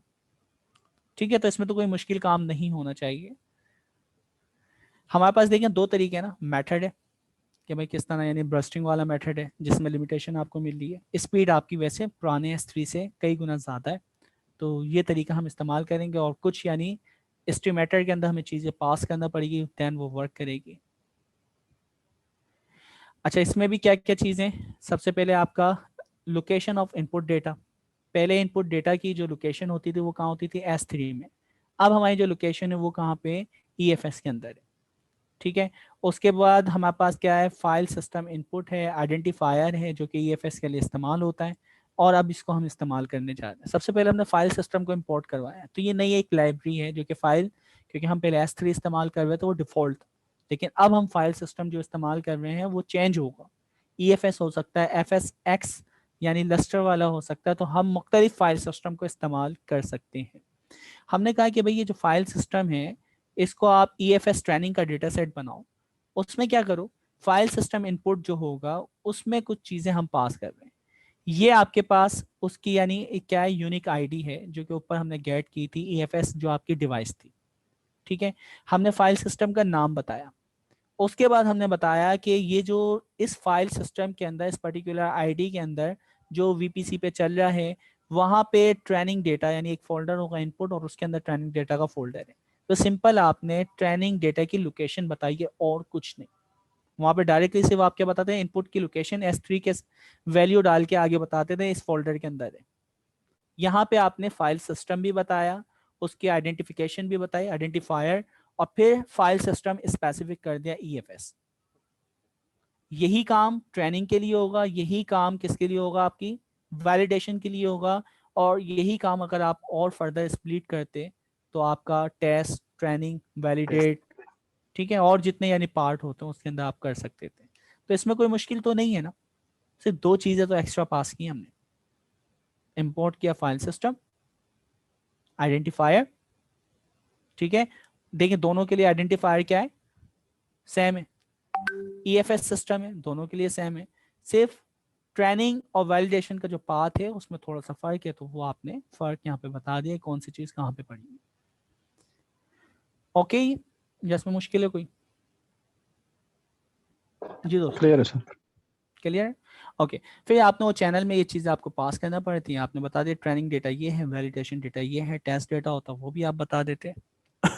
अब एस्टिमेटर को हम क्या करने जा रहे हैं, हम कॉन्फ़िगर करेंगे एस्टिमेटर को, जिसमें हम सबनेट की पूरी लिस्ट बताएंगे कि कहाँ पे VPC के अंदर कौन सी होस्टिंग हुई हुई है, EFS का कौन सा वॉल्यूम इस्तेमाल कर रहे हैं, और उसके बाद हम ट्रेनिंग को लॉन्च कर देंगे, और उसके हिसाब से हमें पैसे पे करना पड़ेंगे। अब देखिए क्या कर रहे हैं, सबसे पहले तो हम कंटेनर उठाने के लिए इमेज रिट्रीवर जो भी रिट्रीव है उसको उठा के ऑब्जेक्ट डिटेक्शन का पहले से ट्रेन हुआ हुआ मॉडल है उसको उठा लेते हैं। रीजन जो भी यानी आपने रीजन ऊपर बताया डिफॉल्ट रीजन वगैरह, तो वो देख लेंगे। तो ये कंटेनर उस रीजन के अंदर क्या होगा, अप हो जाएगा, एक कंटेनर बन गया। उसके बाद मैं कह रहा हूँ कि इस कंटेनर के अंदर ये आपका पूरा एक मॉडल है, एक आर्किटेक्चर है ऑब्जेक्ट डिटेक्शन कंट्रोल करने के लिए। हमने कहा कि सेज मेकर में जाओ, एस्टिमेटर डॉट एस्टिमेटर कंटेनर, ये कंटेनर अप हो जाएगा, चलना शुरू होगा। उसके बाद एग्जीक्यूशन रोल जो IAM यूजर को आपने डिफाइन की, वो क्रिएट कर सकता है, डिलीट कर सकता है, वो चीज़ आएंगी। इंस्टेंस, आपका एक इंस्टेंस अप होगा, EC2 इंस्टेंस। ठीक है, अच्छा उसके बाद इंस्टेंस की टाइप है, इंस्टेंस की टाइप MLP3 2x लार्ज, जो कि बहुत हैवी मशीन है, और हैवी मशीन के कॉन्फ़िगरेशन वो नीचे आपको दिखाएगा भी। ये अदरवाइज आप जाके अमेजोन से देख भी सकते हैं कि इस पर्टिकुलर मशीन की क्या कॉन्फ़िगरेशन है, आगे जाके वो आपको बताने वाला है। अच्छा, आउटपुट पाथ, एक चीज अब भी नोट करें कि आपका जो आउटपुट पाथ है वो कहाँ पे सेव हो रहा है, S3 में सर। S3, क्योंकि ड्यूरिंग ट्रेनिंग हमें स्पीड फास्ट चाहिए, उसके बाद जब ट्रेनिंग हो गई तो हमें तो फिर स्टोरेज चाहिए, और वो सस्ती वाली स्टोरेज को डिटेल है ना वो सेफ होती है। याद है जी दोस्तों, आर्टिफैक्ट के बारे में कुछ पता है, कौन सी फाइल होती है? सबको जेसन मेरी आवाज आ फाइल रही होता है? है सर, जैसन जेसन, जेसन जेसन फाइल, ठीक है। चैप्टर 11 के अंदर इस आर्टिफैक्ट फाइल का इस्तेमाल पूरा आपको अच्छी तरह से बता रहा है। अच्छा, तो कोशिश करिएगा कोई भी एक ना मॉडल ट्रायल कर लें, छोटा सा फ्री ट्रायल्स अगर किसी के पास है, तो उसकी ना आर्टिफैक्ट की जो फाइल है ना वो नेक्स्ट क्लास के लिए आप लोग अपने पास रखेंगे, या अगर किसी के पास अभी रखी हुई है तो वो डाउनलोड करके रख ले, S3 के बकेट को डिलीट कर दें, भले उससे फर्क नहीं पड़ता, लेकिन उसकी आर्टिफैक्ट की जो फाइल है ना वो प्लीज अपने पास देख लें, किसी के पास अगर पड़ी हुई है तो नेक्स्ट क्लास में हमें उसकी जरूरत है। ठीक है दोस्तों, तो आर्टिफैक्ट की फाइल जो है वो S3 के बकेट में ही हम रख रहे हैं। अब देखो वो सब नेट, क्योंकि आपकी 3 वहां पे मशीनें चल रही थी, पहली मशीन का एड्रेस, दूसरी मशीन का एड्रेस, तीसरी मशीन का एड्रेस, तो सब नेट जो 3 मशीनें वो आपने पूरा VPC का बता देगी। ये 3-4 मशीनें हैं जो आपस में इंटरकनेक्ट होंगी, कम्युनिकेशन करेंगी। सिक्योरिटी ग्रुप की जो पॉलिसी हमने बनाई थी वो पॉलिसी यहाँ बता दी। तो हमने सबनेट यानी VPC यहाँ बताया, और दूसरा यहाँ पे क्या बताया, आपकी ग्रुप पॉलिसी। ऐसा ही है? जी सर। अच्छा, फिर उसके बाद आपने कुछ नहीं करना, आपने OD object detection dot fit एक मॉडल आपने क्या किया, ट्रेनिंग पे लगा दिया। जैसे आप ये कोड चलाएंगे, ये सारी जो आपने कॉन्फ़िगरेशन बताई है इंफ्रास्ट्रक्चर एज अ कोड, ये पास होगा SDK के थ्रू बूटो 3 के जरिए, और उसके बाद ये पूरा इंफ्रास्ट्रक्चर बैकएंड के ऊपर अप हो जाएगा। ट्रेनिंग होगी एंड ट्रेनिंग, अच्छा अभी ट्रेनिंग वगैरह तो खैर हमने बताया ही नहीं है। ये पूरा का पूरा एल्गोरिथम या बैकएंड के ऊपर प्री ट्रेन जो मॉडल है वो क्या हो जाएगा, अप हो जाएगा। तो जब अप हो जाएगा उसके बाद ये कह रहा है कि भाई कम से कम 1 घंटा लगेगा। ठीक है, अच्छा फिर ये कह रहा है कि नोटिसेबल स्पीड अप हियर। अच्छा, ये कह रहा है कि इतनी ज़्यादा इनको परफॉर्मेंस में चेंज नहीं मिला। ठीक है, we don't see any noticeable speed up here. ठीक है, जो हम सोच रहे थे कि EFS से बहुत ही अच्छे हमें रिजल्ट मिल जाएंगे, तो ऐसा नहीं हुआ।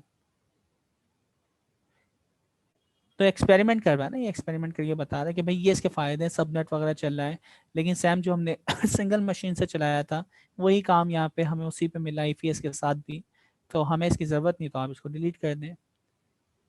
अच्छा, हमारे पास फिर दूसरी सर्विस है, दूसरी सर्विस का नाम क्या है दोस्तों? FSX। अच्छा, अब FXX में क्या फ़ायदा है? FXX जैसे कि मैंने बताया, देखें यहाँ लिखा हुआ है very large scale workload required high throughput and low latency storage. ठीक है, लेटेंसी, देखें लेटेंसी का मतलब है डिस्टेंस। एक बंदा यहाँ पे बैठा हुआ है एक इस्लामाबाद में, ठीक है, तो लाहौर से इस्लामाबाद पहुंचना, अगर सेम प्रोटोकॉल हम इस्तेमाल करें तो लाहौर से इस्लामाबाद पहुंचना फास्ट होगा बनिस्बत कराची से इस्लामाबाद पहुंचना। तो लेटेंसी क्या है, डिस्टेंस है।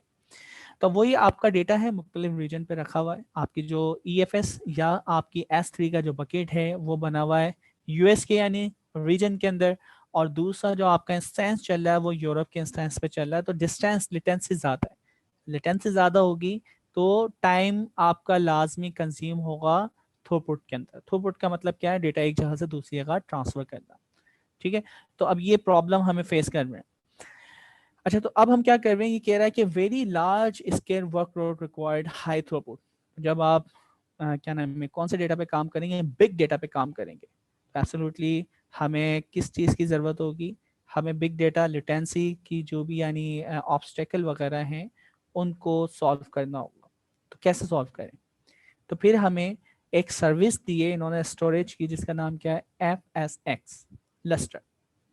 ठीक है, तो FSX लस्टर जो है ये भी फाइल सिस्टम ही है, और इसको आप फर्दर स्टडी करना चाह रहे हैं तो luster.org के ऊपर पूरी इसकी डिटेल वगैरह मौजूद है। ठीक है, popular open source choice for HPC application. तो लस्टर वाली यानी अगर टेक्निक इस्तेमाल करना चाह रहे हैं, अपने ही आप सिस्टम वगैरह को बनाना चाह रहे हैं, तो HPC एप्लीकेशन वगैरह को भी लोग इस्तेमाल करते हैं।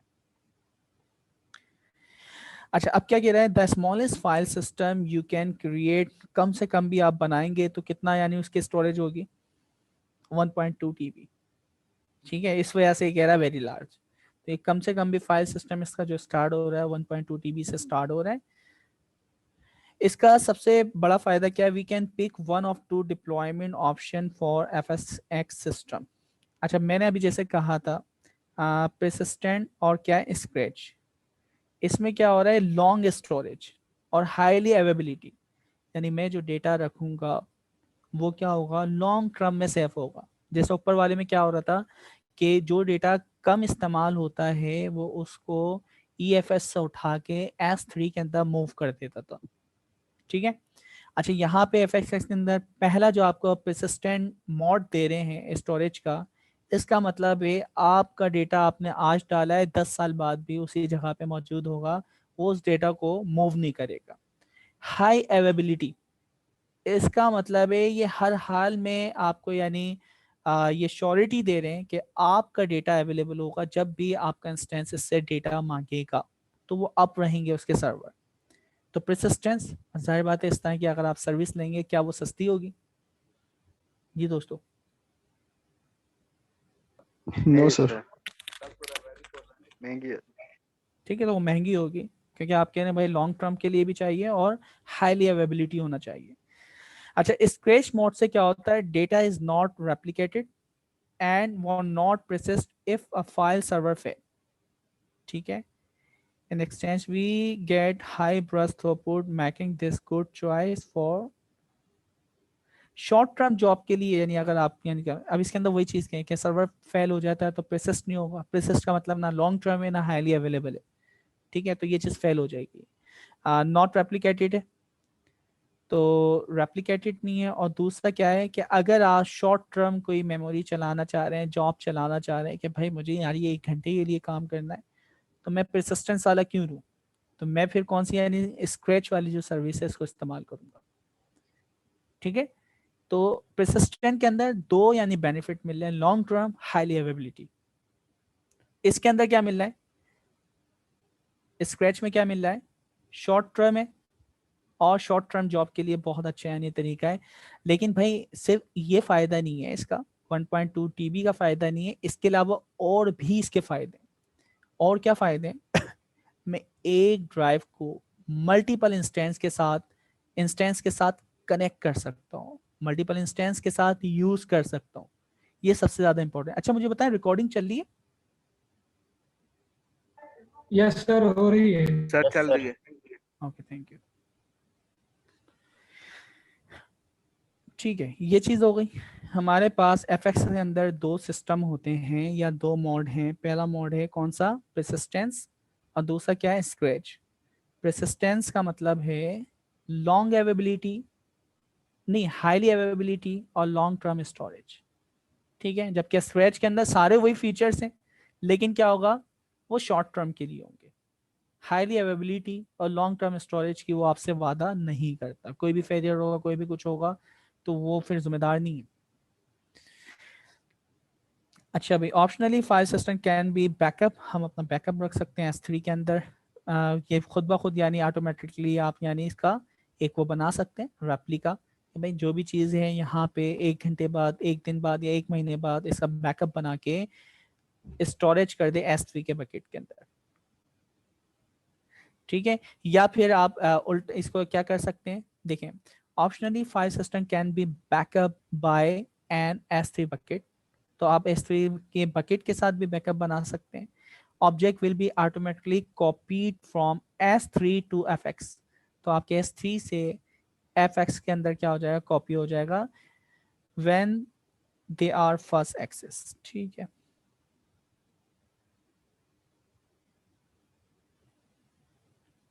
अच्छा, अब क्या हो रहा है, just like for EFS a file system live inside a VPC and we will need a security group in bounding cluster traffic. इसमें भी सेम वही यानी कॉन्फ़िगरेशन बता रहा है कि भाई जैसे कि EFS था वो VPC के अंदर चलता था, तो ये भी क्या होगा उसी यानी टेक्निक के जरिए VPC यानी वर्चुअल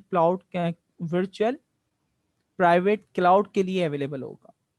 और इसके लिए भी हमें किस चीज़ की नीड होगी, सिक्योरिटी ग्रुप, सिक्योरिटी ग्रुप में हम ये बताते हैं कि इनबाउंड और आउटबाउंड के जो ट्रैफिक आएगा किस तरह कनेक्ट होगा, कौन सी पोर्ट से कनेक्ट होगा। तो यानी इसको आप कंसिडर करना पूरी नेटवर्किंग की, उस नेटवर्क पे कनेक्ट होने के लिए बाहर से अगर कोई मशीन आती है, रिक्वेस्ट आती है, वो किस प्रोटोकॉल के जरिए से कनेक्ट होगी, वीपीसी से। जी कोई क्वेश्चन?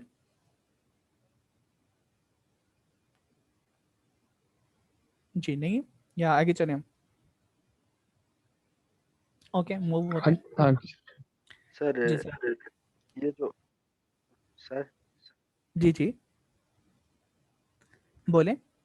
सर ये जो पोर्ट है 988 ना सर, तो जी इस तरह जी तो हमारे पास 6665 इस तरह के कुछ पोर्ट्स होते हैं। हमें किस तरह पता चलेगा कि हमने इस पोर्ट के साथ कनेक्ट होना है, या ये खुद हमें बताएगा? ये खुद जनरेट कर देता है, और बाकी आप अपनी पोर्ट वगैरह सेट भी करना चाहें तो कर सकते हैं। अच्छा सर। ठीक है, तो आप ये फिर वो सिक्योरिटी पॉलिसी के उसके अंदर है ना, कौन से पोर्ट किस लिए इस्तेमाल होती है, तो ये आप खुद ठीक डिफाइन करेंगे सिक्योरिटी ग्रुप के अंदर। तो इस वजह से मैं अभी एक एक पोर्ट को डिस्कस नहीं कर रहा, वरना एक एक पोर्ट के मीनिंग है। लाइक आपने 5000 पोर्ट को देखा हुआ है, और क्या होता है आपका 888 पोर्ट आपने देखी हुई है, जो आपने इस कोर्स के अंदर काम करते हुए देखी होंगी। 5000 पोर्ट कहाँ देखी थी, और 888 पोर्ट कहाँ देखी है आप? सर एक क्लास पे देखी थी। फ्लास्क पे देखी थी, और इसी तरह आपने 888 वाली जो पोर्ट देखते हैं जुपिटर नोटबुक के इंस्टेंस पे देखते हैं, ऐसा ही है ना?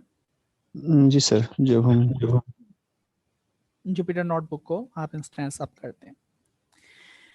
अच्छा, अब क्या करना है भाई, एफ एक्स कंसोल पे जाना है, वही जिस तरह भी आप यहाँ पे आए थे, यहाँ पे अब एफ एस एक्स, या ये इंस्टेंस कंसोल है,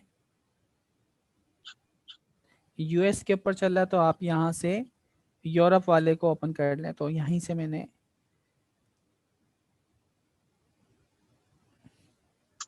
अच्छा, ये सपोर्ट ही नहीं कर रहा, चलें जो सपोर्ट कर रहा है। सर ठीक है, तो यहाँ से भी आप डायरेक्टली यहाँ से भी चेंज कर सकते हैं।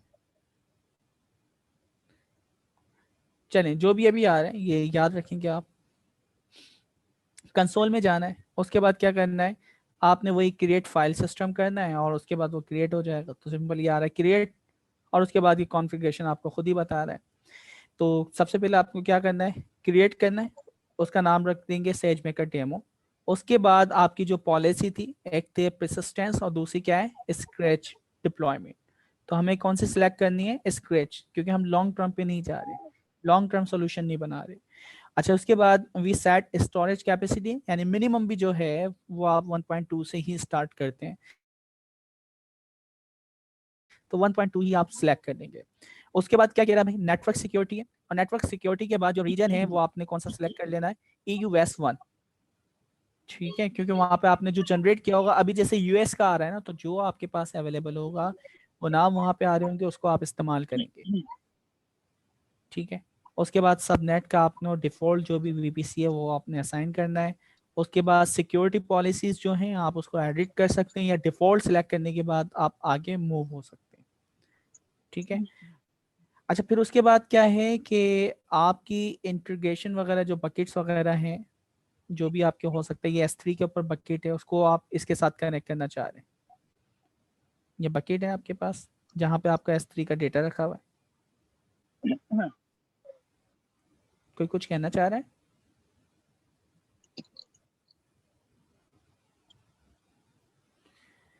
खैर ये तो सिंपल डेटा रखा हुआ है ना, तो डेटा आपका रखा हुआ है, यहाँ से डाउनलोड कर सकते हैं आप, या आपके पास अपने पास का डेटा है वो आप डाउनलोड कर सकते हैं। तो जैसे ही आप यानी सिलेक्ट करेंगे, अवेलेबिलिटी वगैरह सारी चीज़ें बता देंगे, तो ये आपके पास नेक्स्ट स्क्रीन एक फाइल सिस्टम बन जाए, जिसका नाम क्या है, सेजमेकर। फाइल की सिस्टम की आईडी जो कि इम्पोर्टेंट है, याद है ना अभी ऊपर हमने जब की थी EFS के अंदर, वहां पे दो चीजें हमने डिफाइन की थी, एक उसके यानी जो आईडी थी वो बताई थी, उसके बाद उसकी तीन जो आपकी सबनेट IP थी वो हमने बताई। ठीक है, तो ये दो चीजें आपकी इंपॉर्टेंट है, जब भी आप कोई भी फाइल सिस्टम EC2 इंस्टेंस के साथ कनेक्ट करते हैं, दो चीजें रिक्वायर्ड होती हैं, जो आपका फाइल सिस्टम का जो आपने इंस्टेंस बनाया है उसकी आइडेंटिफायर, और उसके अंदर जो सब नेट आपकी आईपीज हैं, क्योंकि उसमें 50 सिस्टम हो सकते हैं, सिर्फ आप 3 से कनेक्टिविटी चाह रहे हैं, तो फिर उन 3 सिस्टम की आईपी या जो भी उनकी आइडेंटिटी है वो आप यहाँ पे डिफाइन करते हैं स्ट्रीम मैटर के अंदर।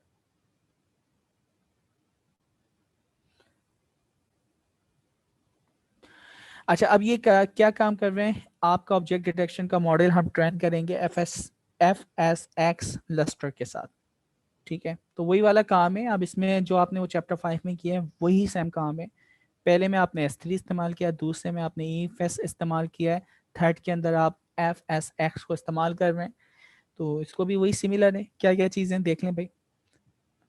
EFS के साथ किया सेम वही चीज़ है, इनपुट चैनल वगैरह, फाइल सिस्टम वगैरह वही है, डायरेक्टरी पाथ वगैरह वही है आपके। और हम क्या कर रहे हैं, फाइल सिस्टम को माउंट करेंगे। तो यहाँ पे भी माउंट किया था, EFS में भी क्या किया था, माउंट। इसका एक फायदा ये है कि मल्टीपल इंस्टेंस एक साथ आपकी उस यानी हार्ड ड्राइव को इस्तेमाल कर सकते हैं।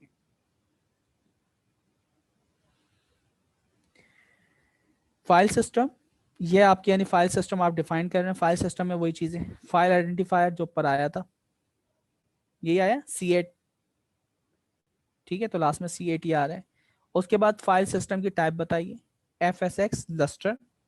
उसके बाद डायरेक्टरी पाथ, ठीक है, जहां पे ये डेटा आपका सेव हुआ है, तो ये डायरेक्टरी पाथ वहां पे मौजूद है जो कि आपने वहां पे बताया हुआ है, ठीक है।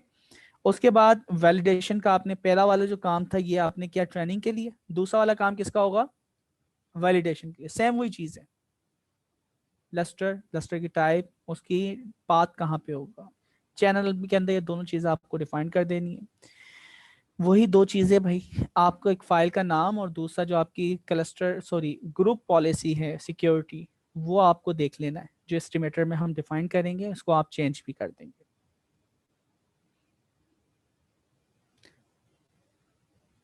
सारा वही काम है और तो कुछ भी नहीं है। स्पीड में यहाँ पे क्या हुआ देखें,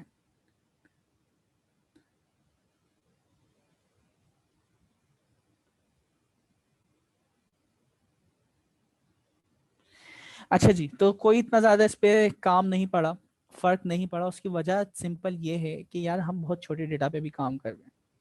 बड़े डेटा पे अगर ट्रेनिंग लगाए ना तो आपको बहुत ज़्यादा एक फ़र्क दिखता। दूसरा, बड़े डेटा के ऊपर अगर आप ट्रेनिंग लगाएंगे तो एक आपका अच्छा खासा अमाउंट भी बन जाता। तो इसलिए ये सिर्फ आपको अभी जो एक्सपेरिमेंट करके दिखा रहा है, एक छोटे डेटा पे करके दिखा रहा है। आई थिंक इसके बाद ये आपको ना नेक्स्ट जो एग्जाम्पल है, आपकी जो सबसे बड़ा डेटा सेट कौन सा था, इमेजनेट 1.4 मिलियन, 14 लाख जो इमेजेस थी, उसके ऊपर ट्रेनिंग करना बताएगा। और उसकी शायद $1600 उसकी यानी एक्सपेरिमेंट की कॉस्ट आती है। तो जाहिर बात है $1600 हम सिर्फ एक एक्सपेरिमेंट के लिए तो यहाँ पे नहीं बर्बाद करने वाले। तो ये कह रहा है कि अगर आप करना चाहें तो आप उसका 5% या फिर 5% ले लें, या चलें उससे भी कम ले लें, 1% ही डेटा ले लें। तो 1% डेटा के ऊपर आप ट्रेन करके देख लें पूरा ये पाइपलाइन। लेकिन क्या होगा, आपकी एक्यूरेसी अच्छी नहीं आएगी, लेकिन एक कॉन्फिडेंस आपका बिल्ड हो सकता है, ठीक है। तो नेक्स्ट, अब ये आपकी कुछ समरी आपको बता रहे हैं। समरी क्या है, record IO TFR record file होती है जो कि आपके फाइल को क्या करती है, चंक में तोड़ देती है, ऐसा ही है। रिकॉर्ड IO और TFR रिकॉर्ड डेटा सेट, ये आपके पास एक यानी तरीका है जिससे आप अपनी जो भी फाइल्स हैं उनको numpy और उसको छोटी छोटी स्प्लिट बहुत सारी फाइलों में तोड़ देते हैं। जिससे फ़ायदा क्या होता है कि शुरू की यानी जो 10 फाइलें वो एक फाइल में आ गई, फिर आगे 10 फाइलें जो वो 2 फाइल में आ गई। तो उससे आपकी ट्रेनिंग, उनको मूव करना, उनके ऊपर प्रोसेसिंग करना थोड़ा आसान हो जाता है। यानी सिंपल ये कह लें कि आपका जो वहाँ पे कॉन्सेप्ट था स्लाइसिंग वाला, तो स्लाइसिंग वाला कॉन्सेप्ट यहाँ पे आ जाता है। सर लेकिन हमने इसका डिसएडवांटेज नहीं बताया था कि इसके एक्यूरेसी अच्छी नहीं होती। जी जी बिल्कुल ऐसा ही है। अभी आगे जाके दोबारा इसको डिस्कस करेगा। तरीका है ना ये बता रहे हैं। अच्छा, अब तरीके हमारे पास क्या क्या हैं ये आपको बता रहा है कि भाई छोटी छोटी फाइलों में आप उसको तोड़ के उनको ट्रेंड कर सकते हैं, फास्ट ट्रेंड हो जाएगा, ठीक है। और क्या है, work with both file mode and pipe mode, तो इन फाइलों के ऊपर हम दोनों मोड पे काम कर सकते हैं। अच्छा, फिर उसके बाद क्या है कि for development and small scale production file mode is completely fine. तो भाई फाइल मोड पे ज़्यादातर हमारे काम हो जाते हैं।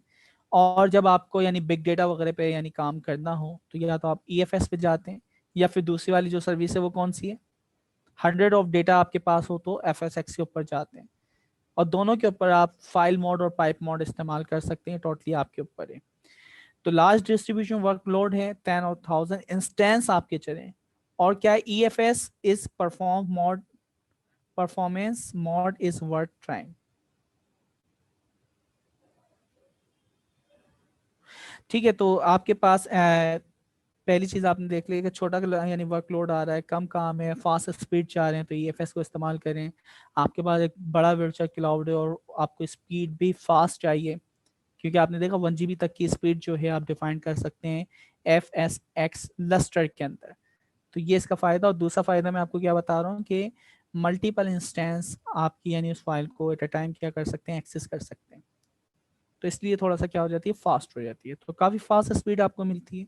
और तो बाकी इनका कोई इतना फ़ायदा नहीं। और अगर आपको स्पीड कम चाहिए, पैसे कम लगाने, तो आप S3 पे भी काम कर लें, कोई फ़र्क नहीं पड़ता। हम जहाँ यानी 2 घंटे में वो काम हो रहा है, अगर वो 4 घंटे में हो जाए क्या फ़र्क पड़ता है। ठीक है, लेकिन डिपेंड करता है कि आपकी बिजनेस को ये कितना सपोर्ट करता है कि ये 4 घंटे से जगह आधे घंटे में हो जाए तो हमें कितना वैल्यू हम गेन कर सकते हैं, तो फिर हम उसको ज़्यादा कॉस्ट लगाएंगे। और अगर उससे फ़ायदा नहीं हो रहा बिजनेस को, तो फिर हम बोलेंगे ठीक है यार, 4 घंटे में क्या, 4 दिन में भी हो जाए, मुझे क्या फ़र्क पड़ता है। तो ये इंपॉर्टेंट चीज़ है। अच्छा, अब हमारे पास जब हम जॉब चलाते हैं ना, जैसे आपने अभी छोटी छोटी फाइलों में तोड़ा था, ठीक है, रिकॉर्ड आई। तो जब आप छोटी फाइलों में तोड़ते हैं, फाइलों में तोड़ने के बाद आपके जब मल्टीपल डिस्ट्रीब्यूटेड ऑपरेटिंग सिस्टम चल रहे होते हैं, तो अब उन डिस्ट्रीब्यूटेड ऑपरेटिंग सिस्टम के अंदर ये जो आपकी छोटी छोटी फाइलें जाएंगी, 2 तरीके से जा सकती हैं। 4 मशीनें चलनी है, 4 मशीन में पूरा पूरा डेटा आप कॉपी पेस्ट करें। तो पूरा पूरा डेटा कॉपी पेस्ट करने के लिए हम जो मोड पास करेंगे उसका नाम है फुली रेप्लिकेटेड, यानी हर इंस्टेंस के अंदर कंप्लीट डेटा कॉपी पेस्ट होगा। दूसरा हमारे पास जो तरीका है शेयर बाय S3 की, ये डिस्ट्रीब्यूटेड है।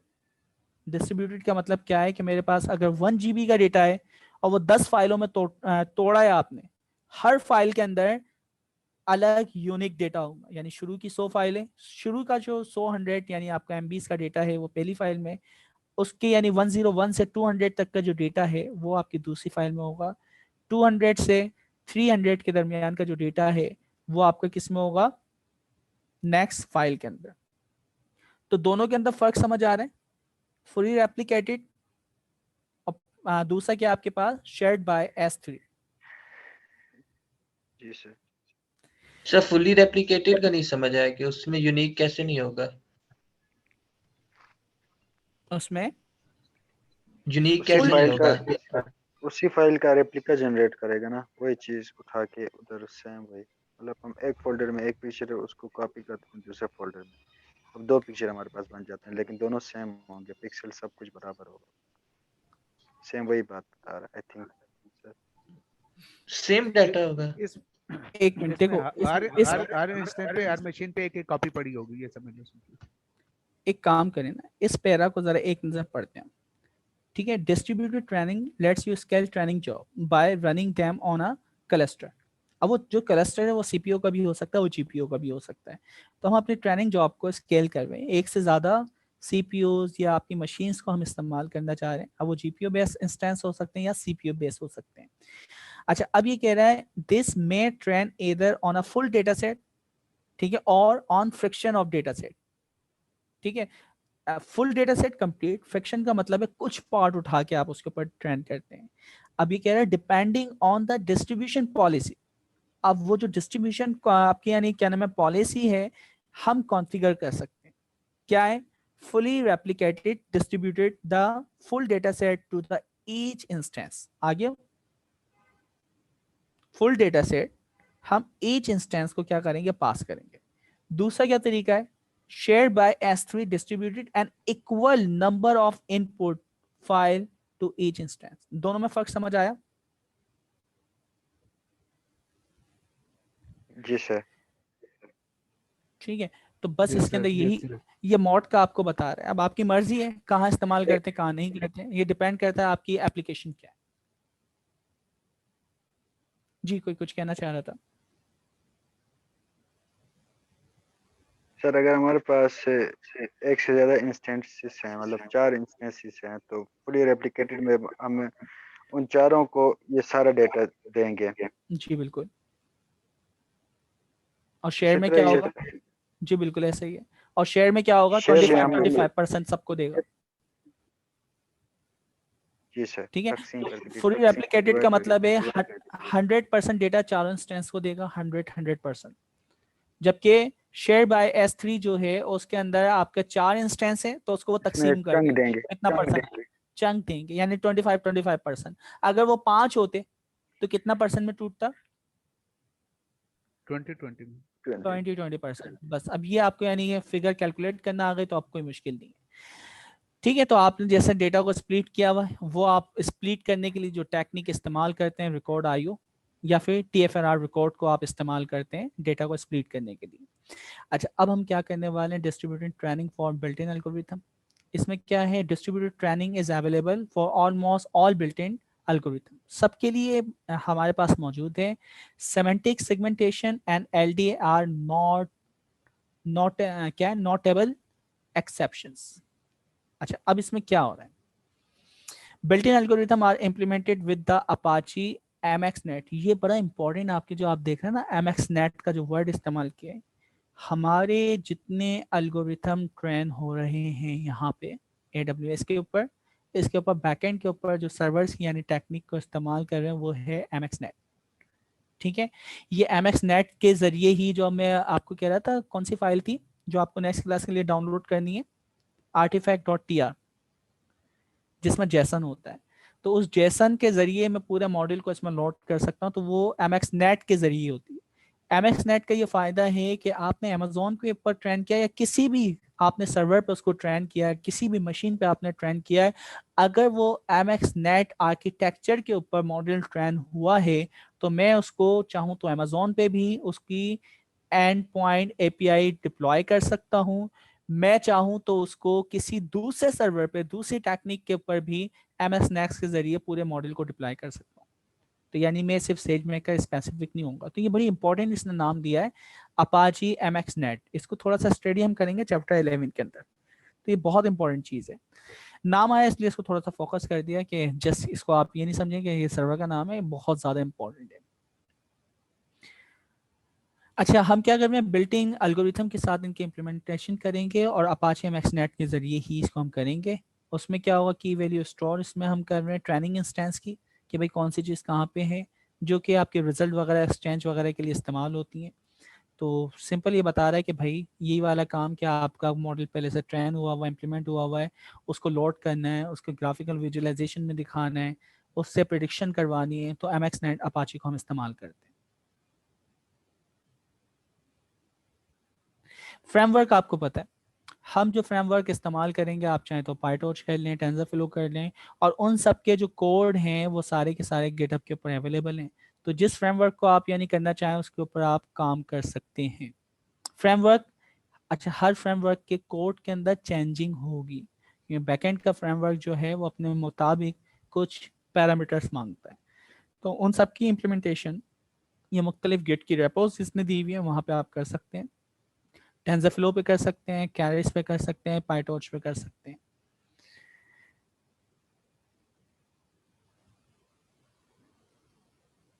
अच्छा, जब हमारे पास लोड वगैरह यानी क्या होता है, मैं आपसे एक यानी क्वेश्चन कर रहा हूँ, उसका जवाब मुझे चाहिए होगा। मेरे पास जो GPU और CPU चल रहे हैं, इंस्टेंस चल रहे हैं, उनकी यूटिलाइजेशन कम हो रही है, तो हम किस चीज़ का साइज बढ़ाते हैं? Batch size, sir. Base size, क्योंकि लोड ज़्यादा जाता है तो फिर वो ज़्यादा उसकी यानी रिसोर्सेज क्या होती हैं, इस्तेमाल होती हैं। तो रिसोर्सेज आप लाजमी मैट्रिक्स को देखें कि कितनी आपकी मैट्रिक्स इस्तेमाल हो रही है।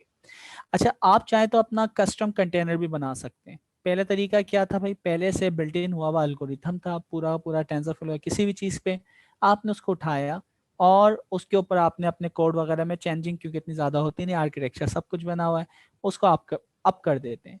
दूसरा क्या है, आप अपनी मर्जी से कंटेनर बनाते हैं, ठीक है, जो कि आपका Amazon container service registry ECR के ऊपर क्या होता है, रजिस्टर होता है। उसके अंदर आप चाहें तो लिनक्स इंस्टॉल करें, उसमें चाहे नमपाई, पांडास, इसके अलावा दूसरी पांडास की या पाइथन की लाइब्रेरीज है वो इंस्टॉल करें और अपनी मर्जी से एक पूरा मॉडल बनाएं और उसके बाद उसको डिप्लॉय करें, ठीक है। तो आप चाहें तो डिस्ट्रीब्यूटेड ट्रेनिंग जो है आप अपने कस्टम कंटेनर्स के अंदर भी कर सकते हैं।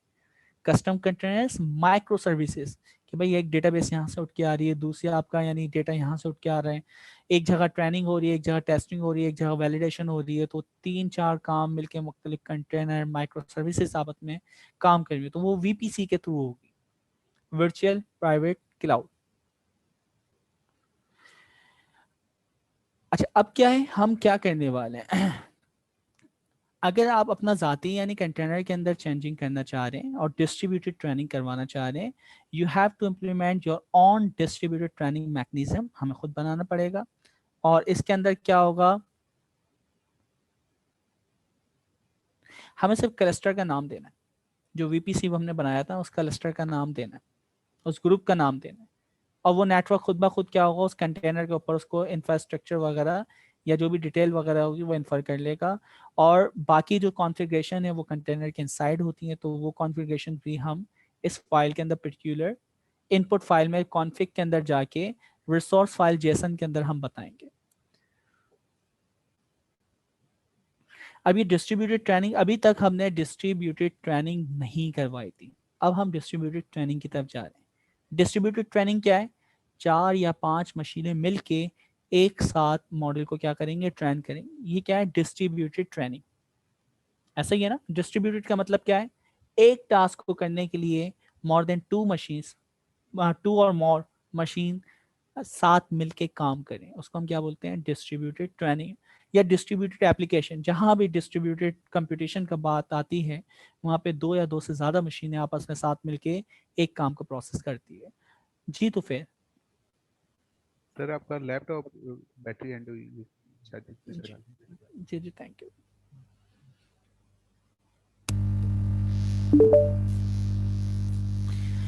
अच्छा, अब हम ऑब्जेक्ट डिटेक्शन के ऊपर काम कर रहे हैं। अच्छा, रह कितना गया, क्योंकि लास्ट टाइम भी मैं सोचा था खत्म हो जाएगा, हुआ नहीं था, मुझे थोड़ा सा फास्ट चलना पड़ेगा, ठीक है, ताकि ये चैप्टर आज तो लाजमी ख़त्म करें, क्योंकि 3 या 4 क्लास हमारे पास मैक्सिमम और मिल पाएंगी। वैसे ऑफिशियली 2 बज रही है, तो हम देखते हैं 4 कि पेजेस हैं सर टोटल। सॉरी दोबारा बोलें। सर 4 पेजेस हैं टोटल, मेरे ख्याल में 4 पेजेस रह गए हैं 400। खैर मैं फिर समझ नहीं पाया, थोड़ी सी वॉइस हो गई थी।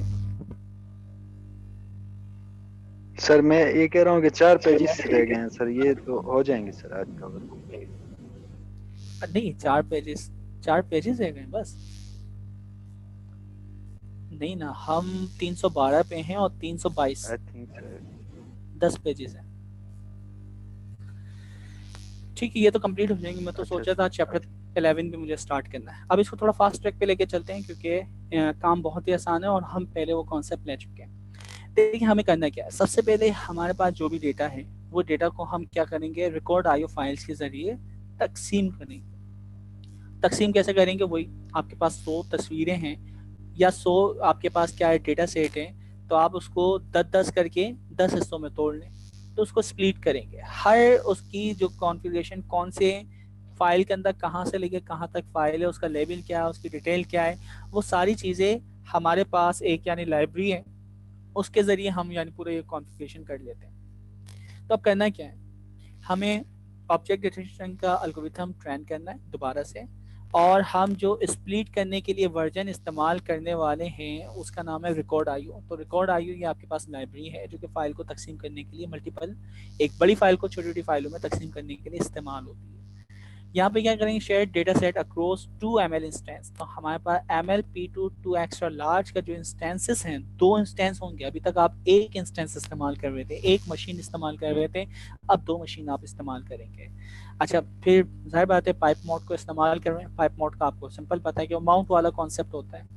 इससे क्या नुकसान होते हैं वो आपने देखे हुए हैं, आपको पता है कि भाई एक्यूरेसी इम्पैक्ट पड़ता है, फिक्स नंबर ऑफ इपॉक को ये इस्तेमाल कर रहे हैं।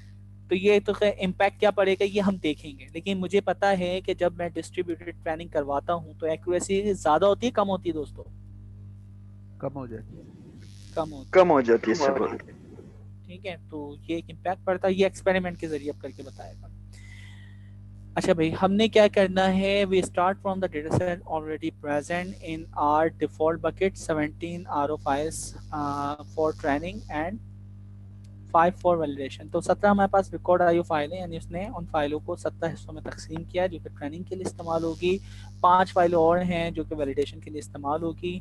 अब वही यानी डिफॉल्ट बकेट पे यानी S3 के बकेट पे हम काम कर रहे हैं। पास्कल कोड जो है उसको हम इस्तेमाल कर रहे हैं, S3 के बकेट का इनपुट है, वैलिडेशन का पाथ है। तो ये वही बच्चों वाला काम है जो बचपन से हम बार बार करते हुए आ रहे हैं। उसके बाद आप चैनल डिफाइन करते हैं, चैनल के अंदर आप मोड वगैरह बताते हैं, शेयर्ड डेटा सेट बताते हैं, each instance gets half of the data.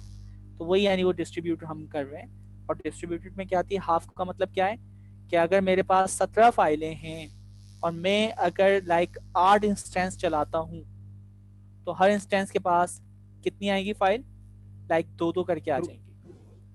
ठीक है, वो 17 है, वो एक को किस तरह करेंगे तो 17 की जो भी फाइल हैं उसमें नंबर ऑफ यानी जो रिकॉर्ड्स हैं उनको वो तोड़ देगा और फर्दर। तो ये खुद वो उसको कर लेगा कि टोटल कितना डेटा उसको पर्सन के हिसाब से डिस्ट्रीब्यूट कर देगा। तो हमारे पास 17 फाइल्स हैं।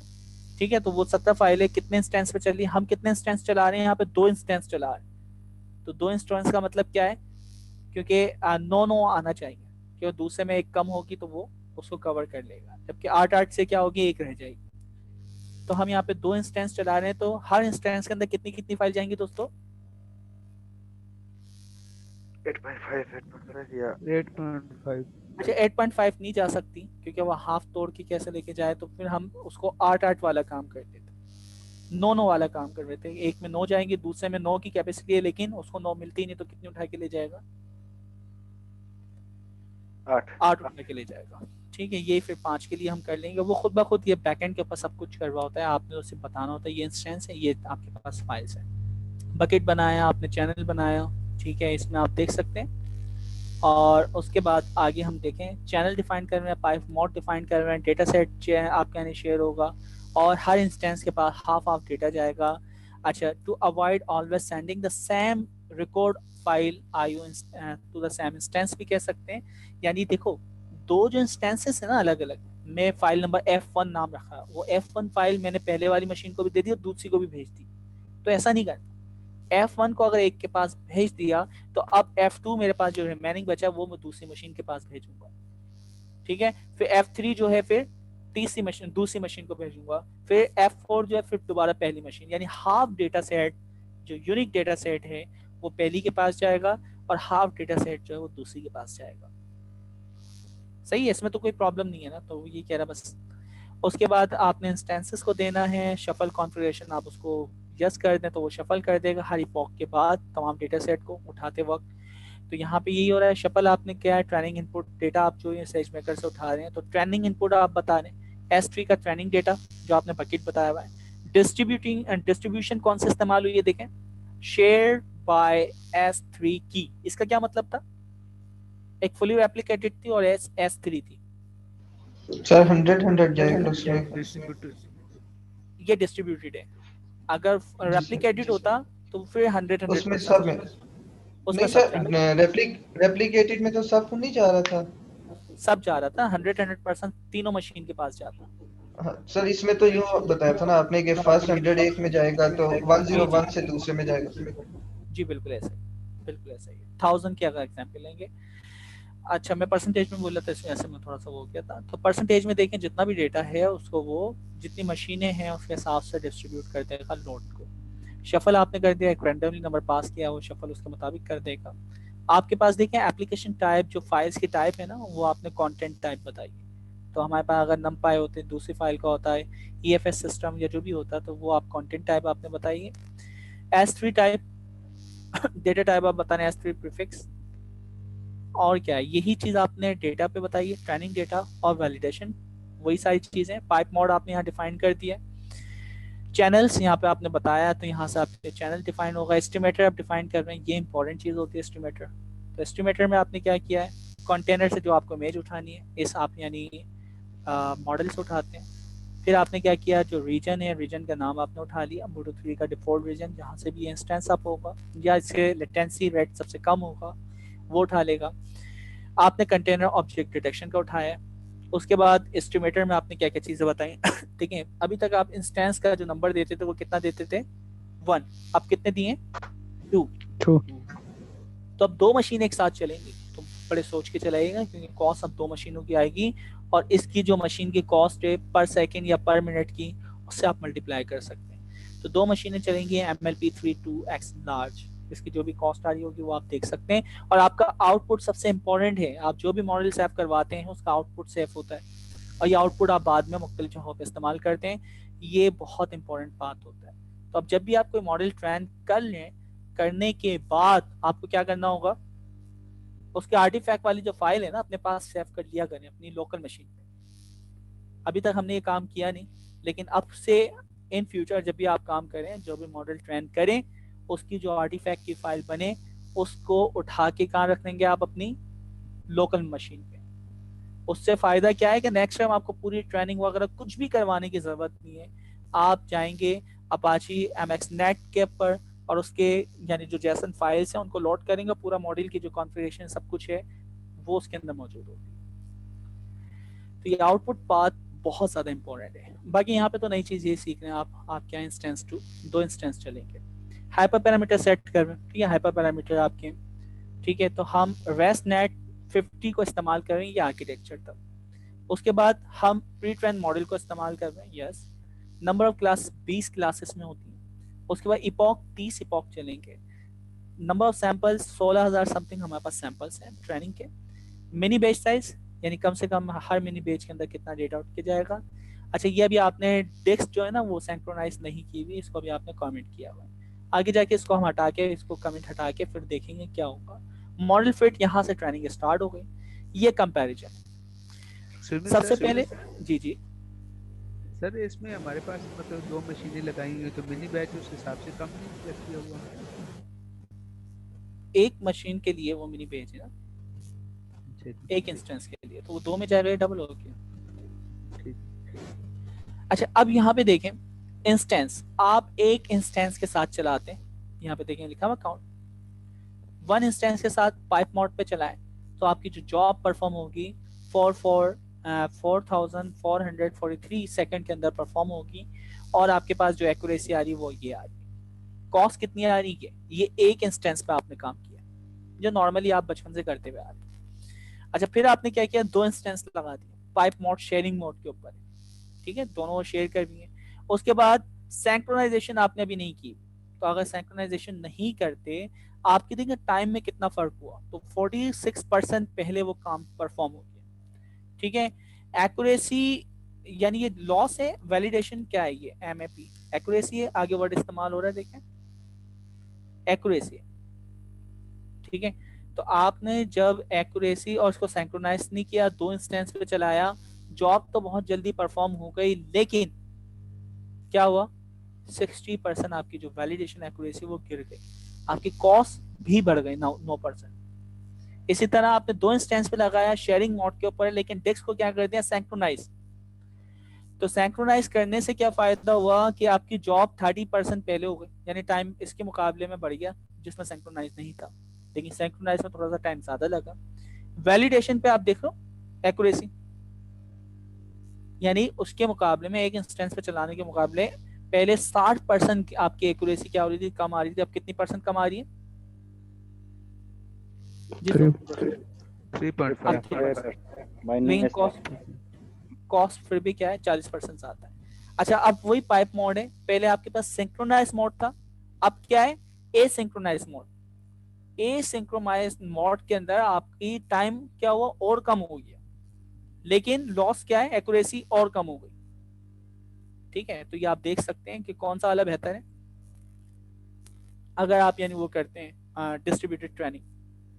तो 1 के मुकाबले पे अगर हम रखें तो दूसरा मॉडल कौन सा बेस्ट रहेगा, सिंक्रोनाइज, डिस्ट्रीब्यूटेड सिंक्रोनाइजेशन, ठीक है। तो ये इसके फायदा होगा, लेकिन देख लें आपकी कॉस्ट देख लें भाई, यानी एक काम पहले हो रहा था 100 रुपए में, अब होगा 140 में।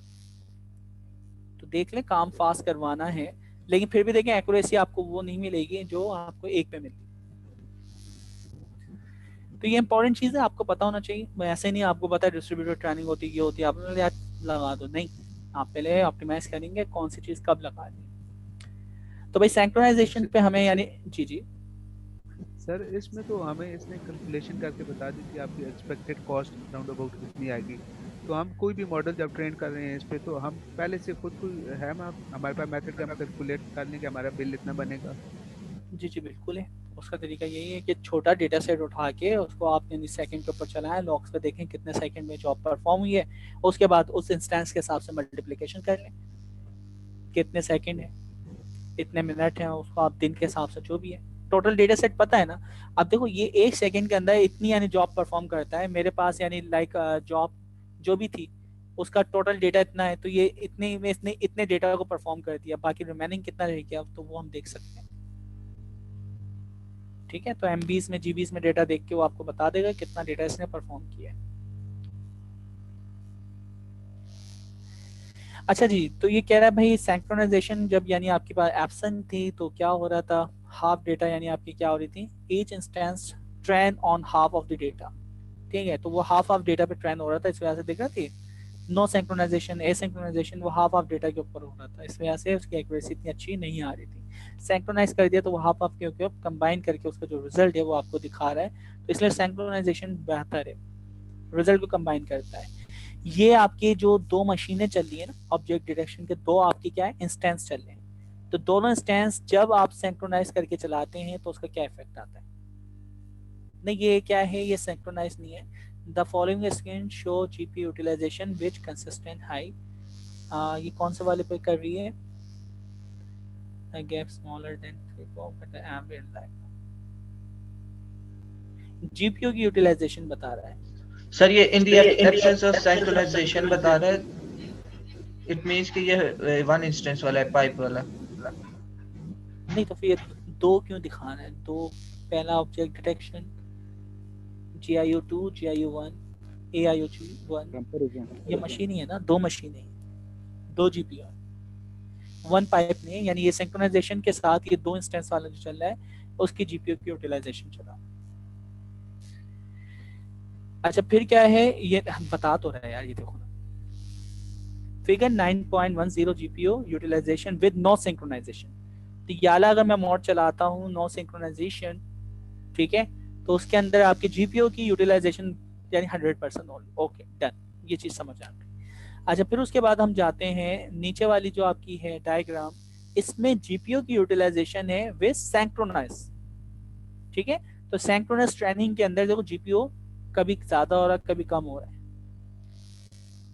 ठीक है, तो सिंक्रोनाइजेशन के अंदर हमारी जो कॉस्ट थी कहाँ है, सिंक्रोनाइजेशन 8% थी, यहाँ पे एसिंक के साथ 45%। ठीक है, तो ये 40% क्योंकि यूटिलाइजेशन कम हुई है, तो यूटिलाइजेशन जब कम हुई है जीपीयूज की तो उसके मुताबिक क्या हुई है, कॉस्ट आपकी आ रही है। तो यूटिलाइजेशन यहाँ पे क्या हो रही है स्पाइक आ रही है, कम ज्यादा हो रही है, वेरिएशन आ रही है, जबकि विदाउट सिंक्रोनाइजेशन करते हैं तो 100% यानी आप देखेंगे या तो इस्तेमाल हो रहे या नहीं हो रहे।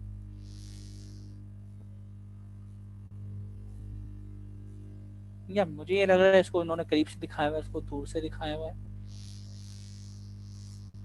लेकिन उसके देखो कर्व जो है ना वो ज्यादातर रेड वाले टॉप पे ही चल रहे हैं, एकदम से कम भी हो रहा है फिर टॉप पे चल रहे हैं फिर टॉप पे ही है।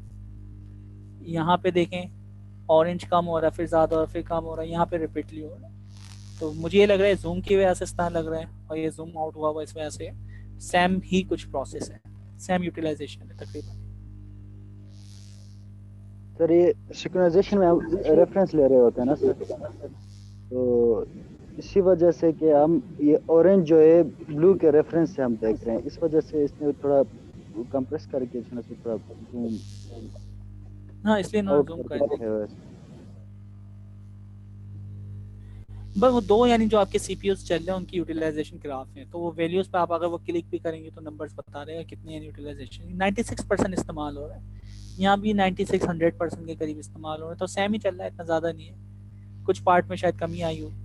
अच्छा देखिए इसकी ना बहुत सी बुनियादी वजह है, हमारी जो जीपीयू होती है ना, जैसे आपका लाइक कोर i7 उसकी स्पीड आप कह रहे हैं लाइक 2.8 गीगाहर्ट्ज प्रोसेसिंग पावर। इसका मतलब है वो 1 सेकंड के अंदर 2.8 गीगाहर्ट्ज प्रोसेसिंग कर सकता है। इसका मतलब है कितने बिलियंस या मिलियंस होंगे,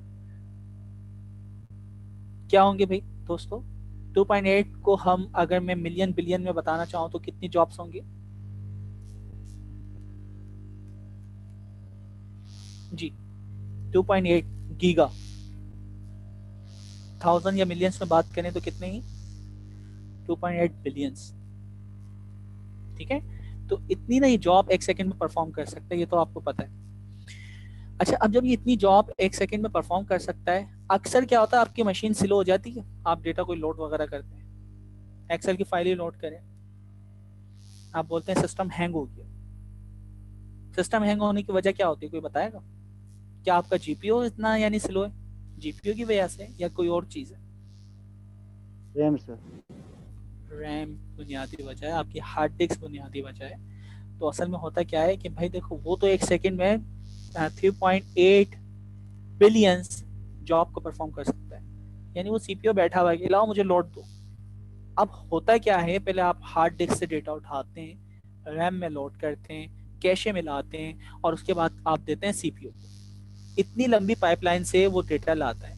अब वो 1 सेकंड के अंदर से 50 जो फाइल है ना वो उठा के ला रहा है, 50 जॉब उठा के ला रहा है। अब मैं उसको क्विक कितनी जल्दी कर देता हूँ, मैं तो यानी कर सकता हूँ 2.8 बिलियंस जॉब एक टाइम में कर सकता हूँ। तो भाई जीपीयू तो आपका है, सीपीयू तो इस्तेमाल ही इतना कम होता है। ठीक है, तो इस वजह से आप इसका यानी जो यूटिलाइजेशन वगैरह आप देखते हैं ना कम आते हैं, तो कम आने की बुनियादी वजह होती है ये पूरा जो आपका यानी एक पाइपलाइन है उससे डेटा किस तरह गुजर के आ रहा है। खैर, एक लंबी चौड़ी यानी ये बहस है और आर्किटेक्चर इसी तरह इम्प्रूव होते हैं। अच्छा, asynchronize training is slower than synchronize training. अच्छा, यहाँ पे इसने बता दिया भाई एसिंक्रोनाइज स्लो है और सिंक्रोनाइज क्या है, फास्ट है। चलें, ये भी हमें पता चल गया।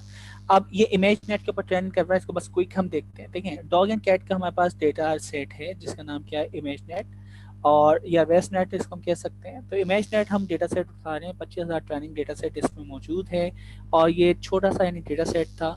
लेकिन अब क्या हमने छोटा डेटा सेट पे काम किया था, अब हम काम कर रहे हैं वेस्ट नेट 50 के ऊपर। इमेज नेट डेटा सेट है, पर्टिकुलर वेबसाइट है, इस वेबसाइट से जाके अपना अकाउंट वगैरह बनाएं। 1.2 मिलियन ट्रेनिंग डेटा सेट इसमें मौजूद है। ओवरऑल जो डेटा सेट है वो 1.4 मिलियन डेटा आपके पास है। 140 जीबी का डेटा सेट है, 50,000 आपकी वैलिडेशन यानी फाइल्स हैं, तो टोटल आपकी 6.4 जीबी सिर्फ आपकी वैलिडेशन के लिए 1000 क्लासेस इसमें मौजूद हैं। तो हम इमेज नेट पर काम कर रहे हैं, 1000 क्लासेस मौजूद हैं, और आपके पास वैलिडेशन की 50,000 क्या हैं तस्वीरें मौजूद हैं। अब अगर आप इतने बड़े डेटा सेट के ऊपर काम करें, यानी 140 150 के करीब आपके पास सिर्फ डेटा सेट है जो कि कंप्रेस होकर रखा हुआ है। आप इसको जब यानी एक्सट्रैक्ट करेंगे, मैं भी ये 500 तक का डेटा आपके पास जाएगा। तो आपके पास इतना बड़ा डेटा सेट, आपके पास इतनी बड़ी हार्ड डिस्क होना चाहिए। एक्सपेरिमेंट करना चाह रहे हैं तो ये कह रहे हैं 10% 5% डेटा सेट उठाएं और उसके ऊपर काम करना स्टार्ट कर दें। एक्यूरेसी अच्छी नहीं आएगी, लेकिन ये कि आपको पर्पस समझ आ जाएगा कि ये काम कैसे करता है। ठीक है, अच्छा, फिर हम क्या कर रहे हैं कि भाई स्टोरेज 150 के करीब हमारे पास स्टोरेज इसकी होगी, और ये कह रहा है कि कम से कम आप EUS इसके अंदर भी इसको ना डाउनलोड करेंगे। S3 के अंदर कितना टाइम लगेगा, 5 दिन। ठीक है, तो इतना सब्र तहम्मुल आपके पास है पूरे डेटा सेट पे काम करने के लिए, तो आप सब्र तहम्मुल से काम करें। डाउनलोड का टाइम होगा उसको हम कुछ नहीं कर सकते। नो हब के नाम से एक यानी पैकेज है, लाइब्रेरी है लिनक्स का, जिसको हम इस्तेमाल करेंगे, और उसके ज़रिए हम ये डेटा सेट डाउनलोड करने के बाद, क्योंकि आप जब इमेज नेट पे जाएंगे आपको यूज़र नेम और एक्सेस की मिलेगी, वो यहाँ पे आप डाल देंगे, उसके बाद वो डेटा सेट आपके पास डाउनलोड हो जाएगा। उसके बाद आप उसके यानी फोल्डर में मूव हो रहे हैं। मूव होने के बाद ये एक कमांड है, गेट क्लोन किया, आपने यूज़र नेम एक्सपोर्ट किया, उसकी की एक्सपोर्ट की, आप इस यानी मॉडल की यानी लाइव यानी फोल्डर में चले गए, आपने वो जो इमेजेस उठाई हैं उन इमेजेस को उठाया, वैलिडेशन वगैरह लेबल्स वगैरह, और यहाँ से उसको मूव कर दिया दूसरी फाइल के अंदर। उसके बाद knob based download image net SS, आपने इसको यहाँ से यहाँ उठा के डाउनलोड मूव कर दिया, डॉग एंड कैट वगैरह। तो ये उसको यानी हैंडल करने के लिए हमारे पास एक लाइब्रेरी है। वैलिडेशन डायरेक्टरी के अंदर 50,000 इमेजेस मौजूद हैं, ये हमें पहले ही पता है, तो उनको भी हमें सेट करना 1000 क्लासें, ये बात याद रहे। ठीक है, तो 1000 क्लासें हैं, तो हर क्लास के लिए 5-5 हज़ार यानी आपके पास जो भी यानी 5000 है तो 500 जो भी आपके पास एक क्लास के डेटा सेट होंगे। रिकॉर्ड आईओ वाला आपने डेटा पढ़ा हुआ है जो कि आपकी बड़ी फाइल को छोटी फाइलों में तोड़ता है। ये डेटा आपको डाउनलोड वगैरह कर रहे हैं, डाउनलोड करने के बाद वहाँ पे आपका पूरा एनवायरनमेंट वर्चुअल बना हुआ है, आप उसको उठा के यहाँ से एक्टिवेट कर, ये इमेजनेट डेटा सेट की फोल्डर में जाके उनको आप सिंपल ये जो कमांड है ना, ये क्या कर रही है, आपके डेटा सेट को जो डेटा है कैट का कैट में उठा के डालिए, डॉग का डॉग में उठा के, तो सिंपल वो फोल्डर्स बना रही है, सेम फोल्डर सेम फाइल, उसमें क्या लेबल है, उनके टेक्स्ट फाइल वगैरह प्रिपेयर कर रही है। जब आपका डेटा सेट प्रिपेयर हो जाता है उसके बाद आपकी ट्रेनिंग का काम स्टार्ट होता है। तो अब हम क्या कर रहे हैं, अपनी जॉब को डिफाइन कर रहे हैं। ठीक है, तो डेटा सेट हमारे पास मौजूद है, कॉन्फ़िगरेशन हमें जॉब की करनी है। क्या क्या करेंगे, इनपुट की कॉन्फ़िगरेशन, लोकेशन कहाँ पे, डेटा सेट कहाँ पे, ट्रेनिंग का कहाँ पे। देखिए जब आप लोकेशन बताते हैं एस्टिमेटर या आपके मॉडल को ट्रेन करने से पहले, OT यानी ऑब्जेक्ट डिटेक्शन डॉट फिट के फंक्शन से पहले हमने क्या किया था, हमने चैनल्स बताए थे, इनपुट डेटा कहाँ पे, आउटपुट डेटा कहाँ पे, ठीक है, और वैलिडेशन डेटा कहाँ पे, वो आपने कॉन्फ़िगरेशन लोकेशंस बताने, इंफ्रास्ट्रक्चर बताना कि कौन से इंस्टेंस के ऊपर इसकी ट्रेनिंग होगी, हाइपर पैरामीटर बताना कि भाई पॉक वगैरह ये सारी चीज़ें क्या होंगी। तो यही चीज़ें यहाँ पे ये बताते हुए जा रहे हैं। क्या कर रहा है, सबसे पहले इनपुट को डिफाइन कर रहे हैं, फाइल साइज हमें पता चल गया, हमें स्पीड चाहिए 1 गीगाहर्ट्ज़ नेटवर्क इंफ्रास्ट्रक्चर, तो कौन सा हमें लेना चाहिए, FSX। ठीक है, तो 1 गीगा स्पीड से भी हम फाइल सिस्टम पे काम करते हैं FSX सिस्टम इंफ्रास्ट्रक्चर पे, तो भी आपके क्या होंगे, 25 मिनट लगेंगे स्टोरेज के ऊपर। इमेज क्लासिफिकेशन एल्गोरिथम वगैरह ये इसको सपोर्ट नहीं करते शेयरिंग को, तो हम इसलिए हम इमेज सेगमेंटेशन वगैरह या जो भी आपकी है उसके ऊपर काम नहीं कर रहे हैं, ब्राज़ील वगैरह के ऊपर काम करेंगे। रेप्लिकेटेड, ये अभी हमने पढ़ा था कि फुल डेटा क्या होता है आपका, कॉपी पेस्ट होता है। Split the data set into multiple file, record IO के आप इंस्टेंस या लाइब्रेरी को इस्तेमाल करते हैं। अच्छा जी, फिर उसके बाद क्या है, in general multiple file create opportunity. अच्छा, इसको हम छोड़ के थोड़ा सा आगे स्विच करते हैं क्योंकि हमारे पास 5 मिनट रह गए। ये इंफ्रास्ट्रक्चर जो हम इस्तेमाल करने वाले हैं ना, ये हमारे पास फाइल का नाम है MLP3DN24X लार्ज, बहुत बड़ा इंस्टेंस है, अच्छी खासी इसकी कॉस्ट आई। इसके अंदर कॉन्फ़िगरेशन में अगर आप देखें 8 NVIDIA V100 विद 32 GB ये आपके GPUs, ठीक है, और 2 GPU टू इस अमाउंट ऑफ अवेलेबल यहाँ पे मौजूद है। P3 इंस्टेंस के अंदर 96 इंटेल स्काईलेक कोर्स मौजूद है, 768 GB रैम्स मौजूद है, हार्ड डिस्क है 1.8 TB। ठीक है, अच्छी खासी कॉस्टली आपके पास क्या है, इंफ्रास्ट्रक्चर है जो कि नेटवर्क स्पीड आपको देता है 1 गीगाबाइट्स पर सेकेंड डेटा ट्रांसफर रेट या throughput rate. Stream data S3 सही है भाई, इसको हम इस्तेमाल कर देंगे। तो इसकी जो कॉस्ट आ रही है कितनी आ रही है दोस्तों, 2 TB GPU वगैरह के ऊपर आपकी अगर 1 घंटे भी चलाते हैं तो आपकी 43 पॉइंट समथिंग आती है, और अगर हम इसके 2 कोर पे 8 कोर पे चला रहे हैं तो उसकी यानी 1 घंटे की कितनी कॉस्ट आ रही है, तो 350 आर आपकी पर यानी इंस्टेंस के ऊपर कॉस्ट आएगी, जो कि बहुत ही ज़्यादा एक्सपेंसिव है। तो हम इसको सिर्फ पढ़ लें, इम्प्लीमेंट करना चाहें तो फ्री ट्रायल्स। अच्छा ये देखिए डायरेक्टली आपको ना इम्प्लीमेंट भी नहीं करने देगा, जब इतना बड़ा इंफ्रास्ट्रक्चर आप लगाएंगे ना, तो आपको पहले सेज मेकर या अमेजोन की टीम से बात करना होगी, उसके बाद उनसे अलाउ करवाएंगे, फिर वो अलाउ करेंगे, फिर आप वो काम कर सकते हैं। इपॉक को हम इस्तेमाल कर रहे हैं, 200 इपॉक है, स्टोकेस्टिक ग्रेडियंट डिसेंट ऑप्टिमाइजर को इस्तेमाल कर रहे हैं, और हर इपॉक के बाद आपका लर्निंग रेट क्या है, हाफ होता जाएगा। तो अगर यानी 2 या 3 के बाद उस इपॉक पे फर्क नहीं पड़ता तो अर्ली स्टॉपिंग हम इस्तेमाल करेंगे। अर्ली स्टॉपिंग का क्या कॉन्सेप्ट है दोस्तों, एनीवन?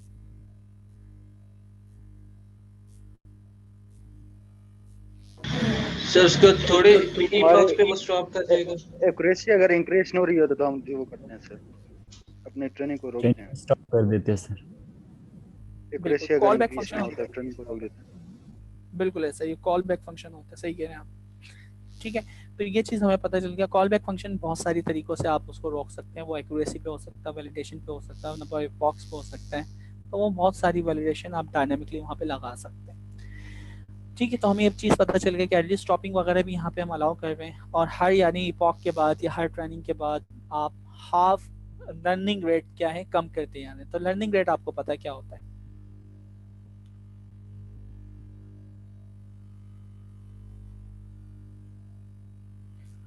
अच्छा, अब यहाँ से देख लेते हैं पाइपलाइन मोड को हम इस्तेमाल कर रहे हैं। इनपुट चैनल हम बताएंगे फ्री रेप्लिकेट, तो फ्री रेप्लिकेटेड को इस्तेमाल किया जा रहा है। और उसके बाद क्या है, training channel are shuffle for extra randomness, तो आप रैंडमनेस लाने के लिए कि यार हमारा मॉडल बायस नहीं हो, तो हम उसको शफल भी करें। अब देख लेते भाई, इमेजनेट स्प्लिट जो भी आपकी यानी फाइल्स हैं स्प्लिट की भी रखी हुई है। ट्रेनिंग पार्ट के अंदर आपके जो बकेट जहाँ पे डेटा है वो आपने उठा लिया। ट्रेनिंग पार्ट के अंदर S3 validation path, S3 output path, ये 3 पाथ बहुत इंपॉर्टेंट है। उसके बाद आप क्या कह रहे हैं, ट्रेनिंग और शफलिंग, ये दो आपने इंपोर्ट किए हैं पैकेज या क्लासेस। ट्रेनिंग के अंदर आपने बताया S3, ये आपके पास क्या ट्रेनिंग का पाथ है। डिस्ट्रीब्यूशन फुली रेप्लिकेटेड इस्तेमाल, और शफल की यानी कोई पैरामीटर देते हैं उसके मुताबिक वो रैंडमनेस शफल करता है। कंटेंट टाइप रिकॉर्ड आई, क्योंकि आपने डिस्ट्रीब्यूट की हुई है, तोड़ा हुआ उसको। S3 प्रीफिक्स, ये आपकी डेटा की टाइप है। पाइप मोड को आप इस्तेमाल कर रहे हैं, सेम यही चीज वैलिडेशन के लिए होगी। चैनल्स पे पास करेंगे 8 MLP3 DNN24 एक्स्ट्रा इंस्टेंस को हम कॉन्फ़िगर कर रहे हैं, तो भाई इसको बड़े ध्यान से आप इस्तेमाल करेंगे। और इसके 8 इंस्टेंस आप कर रहे हैं आप, ठीक है, तो ये बड़े सोच के ये कोड चलाएंगे, तो उसका मतलब है आपका जो बिल बनेगा फिर आपकी सोच है। ये हाइपर पैरामीटर आपने सेट किए हैं, लेयर्स कितनी होंगी, प्रीट्रेन मॉडल को आप इस्तेमाल कर रहे हैं। उसके बाद क्या, प्रीट्रेन मॉडल आपने 0 कर दिया, आप इस्तेमाल नहीं कर रहे। 1000 क्लासेस हैं, नंबर ऑफ सैंपल 1.2 मिलियन हैं आपके पास। ऑगमेंटेशन क्या थी, आप एक तस्वीर से और तस्वीरें बनाते हैं तो क्रॉपिंग जस्ट अलाउ की है। मिनी बेस साइज कम से कम भी 2800 तस्वीरें उठ के जाएंगी। 200 इपॉक बताएं। अर्ली स्टॉपिंग आपने ट्रू की हुई है, और ईयरली स्टॉपिंग पैशन यानी 30 इपॉक से यानी अगर इम्प्रूवमेंट नहीं आती तो ये अर्ली स्टॉपिंग कर देता है। लर्निंग रेट आपका हाफ होता जा रहा है, लर्निंग रेट आपका फैक्टर कितना हाफ होगा। उसके बाद क्या है, आपके पास स्केड्यूल बताया हुआ है कि लर्निंग रेट कहाँ कहाँ आपको यानी देखना है, हाफ करने हैं।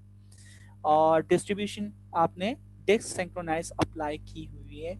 और K3 का मतलब है टॉप 3 आपकी 200 एक्यूरेसी जब यानी इपॉक चले हैं, तो आपके टॉप 3 इपॉक के अंदर सबसे ज़्यादा जिनमें एक्यूरेसी आई या कंफ्यूजन मैट्रिक जो भी आपकी क्या कहते हैं इसको हम, परफॉर्मेंस ऑफ मैट्रिक्स है जिसे भी आप मेजर कर रहे हैं, वो टॉप 3 उठा के लिए आएगा।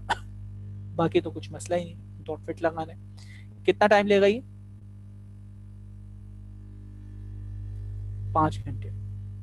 1 सेकंड में 17,303 को परफॉर्म करता है। इसका मतलब है टोटल सेकंड कितने में होंगे, ठीक है। और आपकी कॉस्ट 1 के ऊपर आ रही है, 8 आपके कोर चल रहे हैं, तो कितने डॉलर बन रही है, $1680।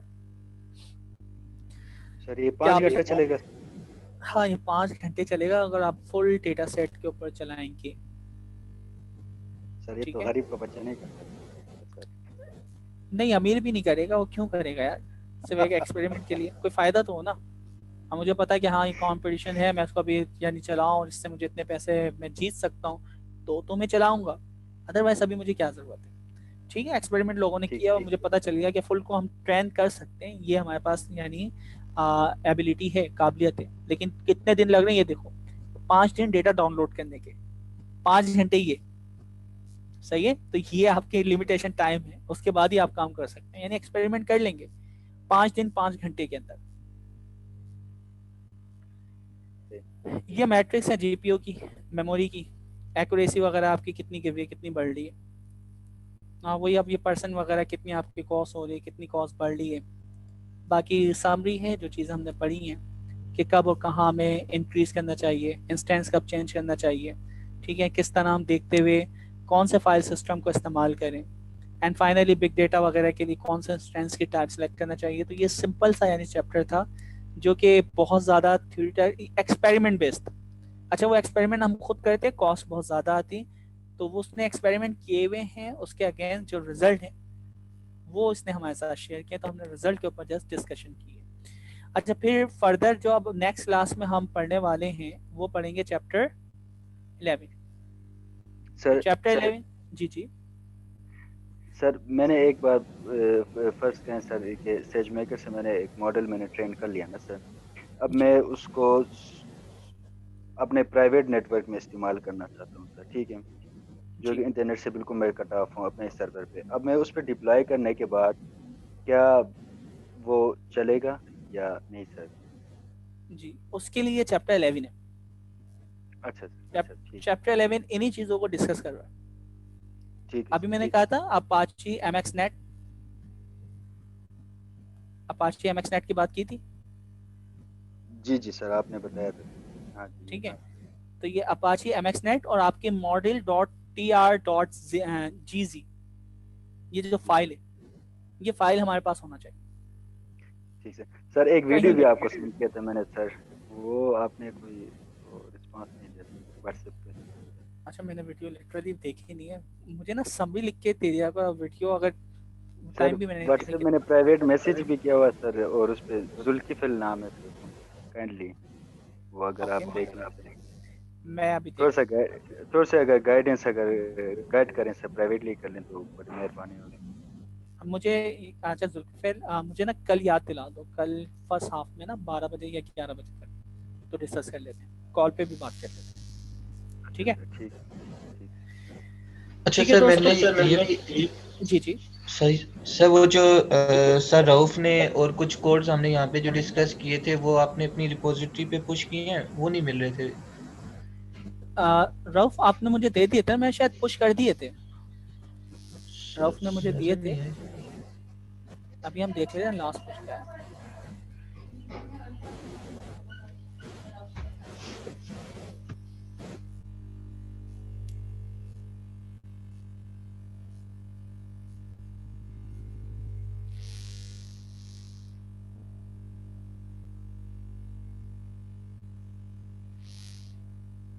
इनको टॉप पे आना चाहिए था ना।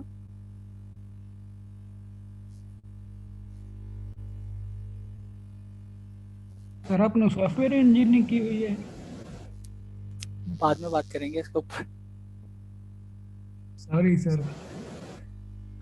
अच्छा यार, रेपो मुझे मिल नहीं रही, लिंक पर जरा चेक करें, वैसे मैंने शेयर कर दिया था, मुझे याद है, ठीक है? तो इसको sir says maker, sir says maker से बनी हुई है, अच्छा सेट मेकर वही के नाम सर्च से की।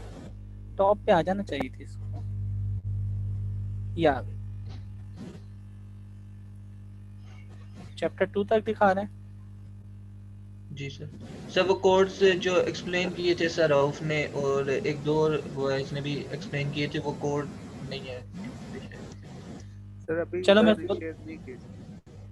ठीक है, मैं रऊफ वगैरह से ले लेता हूँ और मैं उसको शेयर कर दूँगा, क्योंकि सर। मैंने वो ले आज ही तो कर दें क्योंकि यह कि क्विज भी देना है, तो उससे पहले एक दफा तो ट्राई करने थे दोबारा, चलो मैं इसको क्योंकि करता हूँ वो ये। वहाँ पे तो सर इंस्टेंस पे तो चल जाते हैं, लेकिन यह है कि अपने सिस्टम पे कुछ इश्यूज आते हैं, तो वो कोड वर्क कर जाएगा क्योंकि वो अपने सिस्टम पे कोड किया हुआ था। ये रऊफ वाली स्लाइड्स हमारे पास आ गई,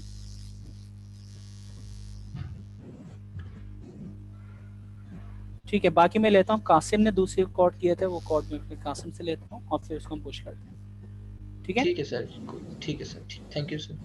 ओके दोस्तों, अल्लाह हाफिज़, तो हमें याद रखिएगा। अल्लाह हाफिज़। अल्लाह हाफिज़ सर। अल्लाह हाफिज़ सर। अल्लाह हाफिज़ सर।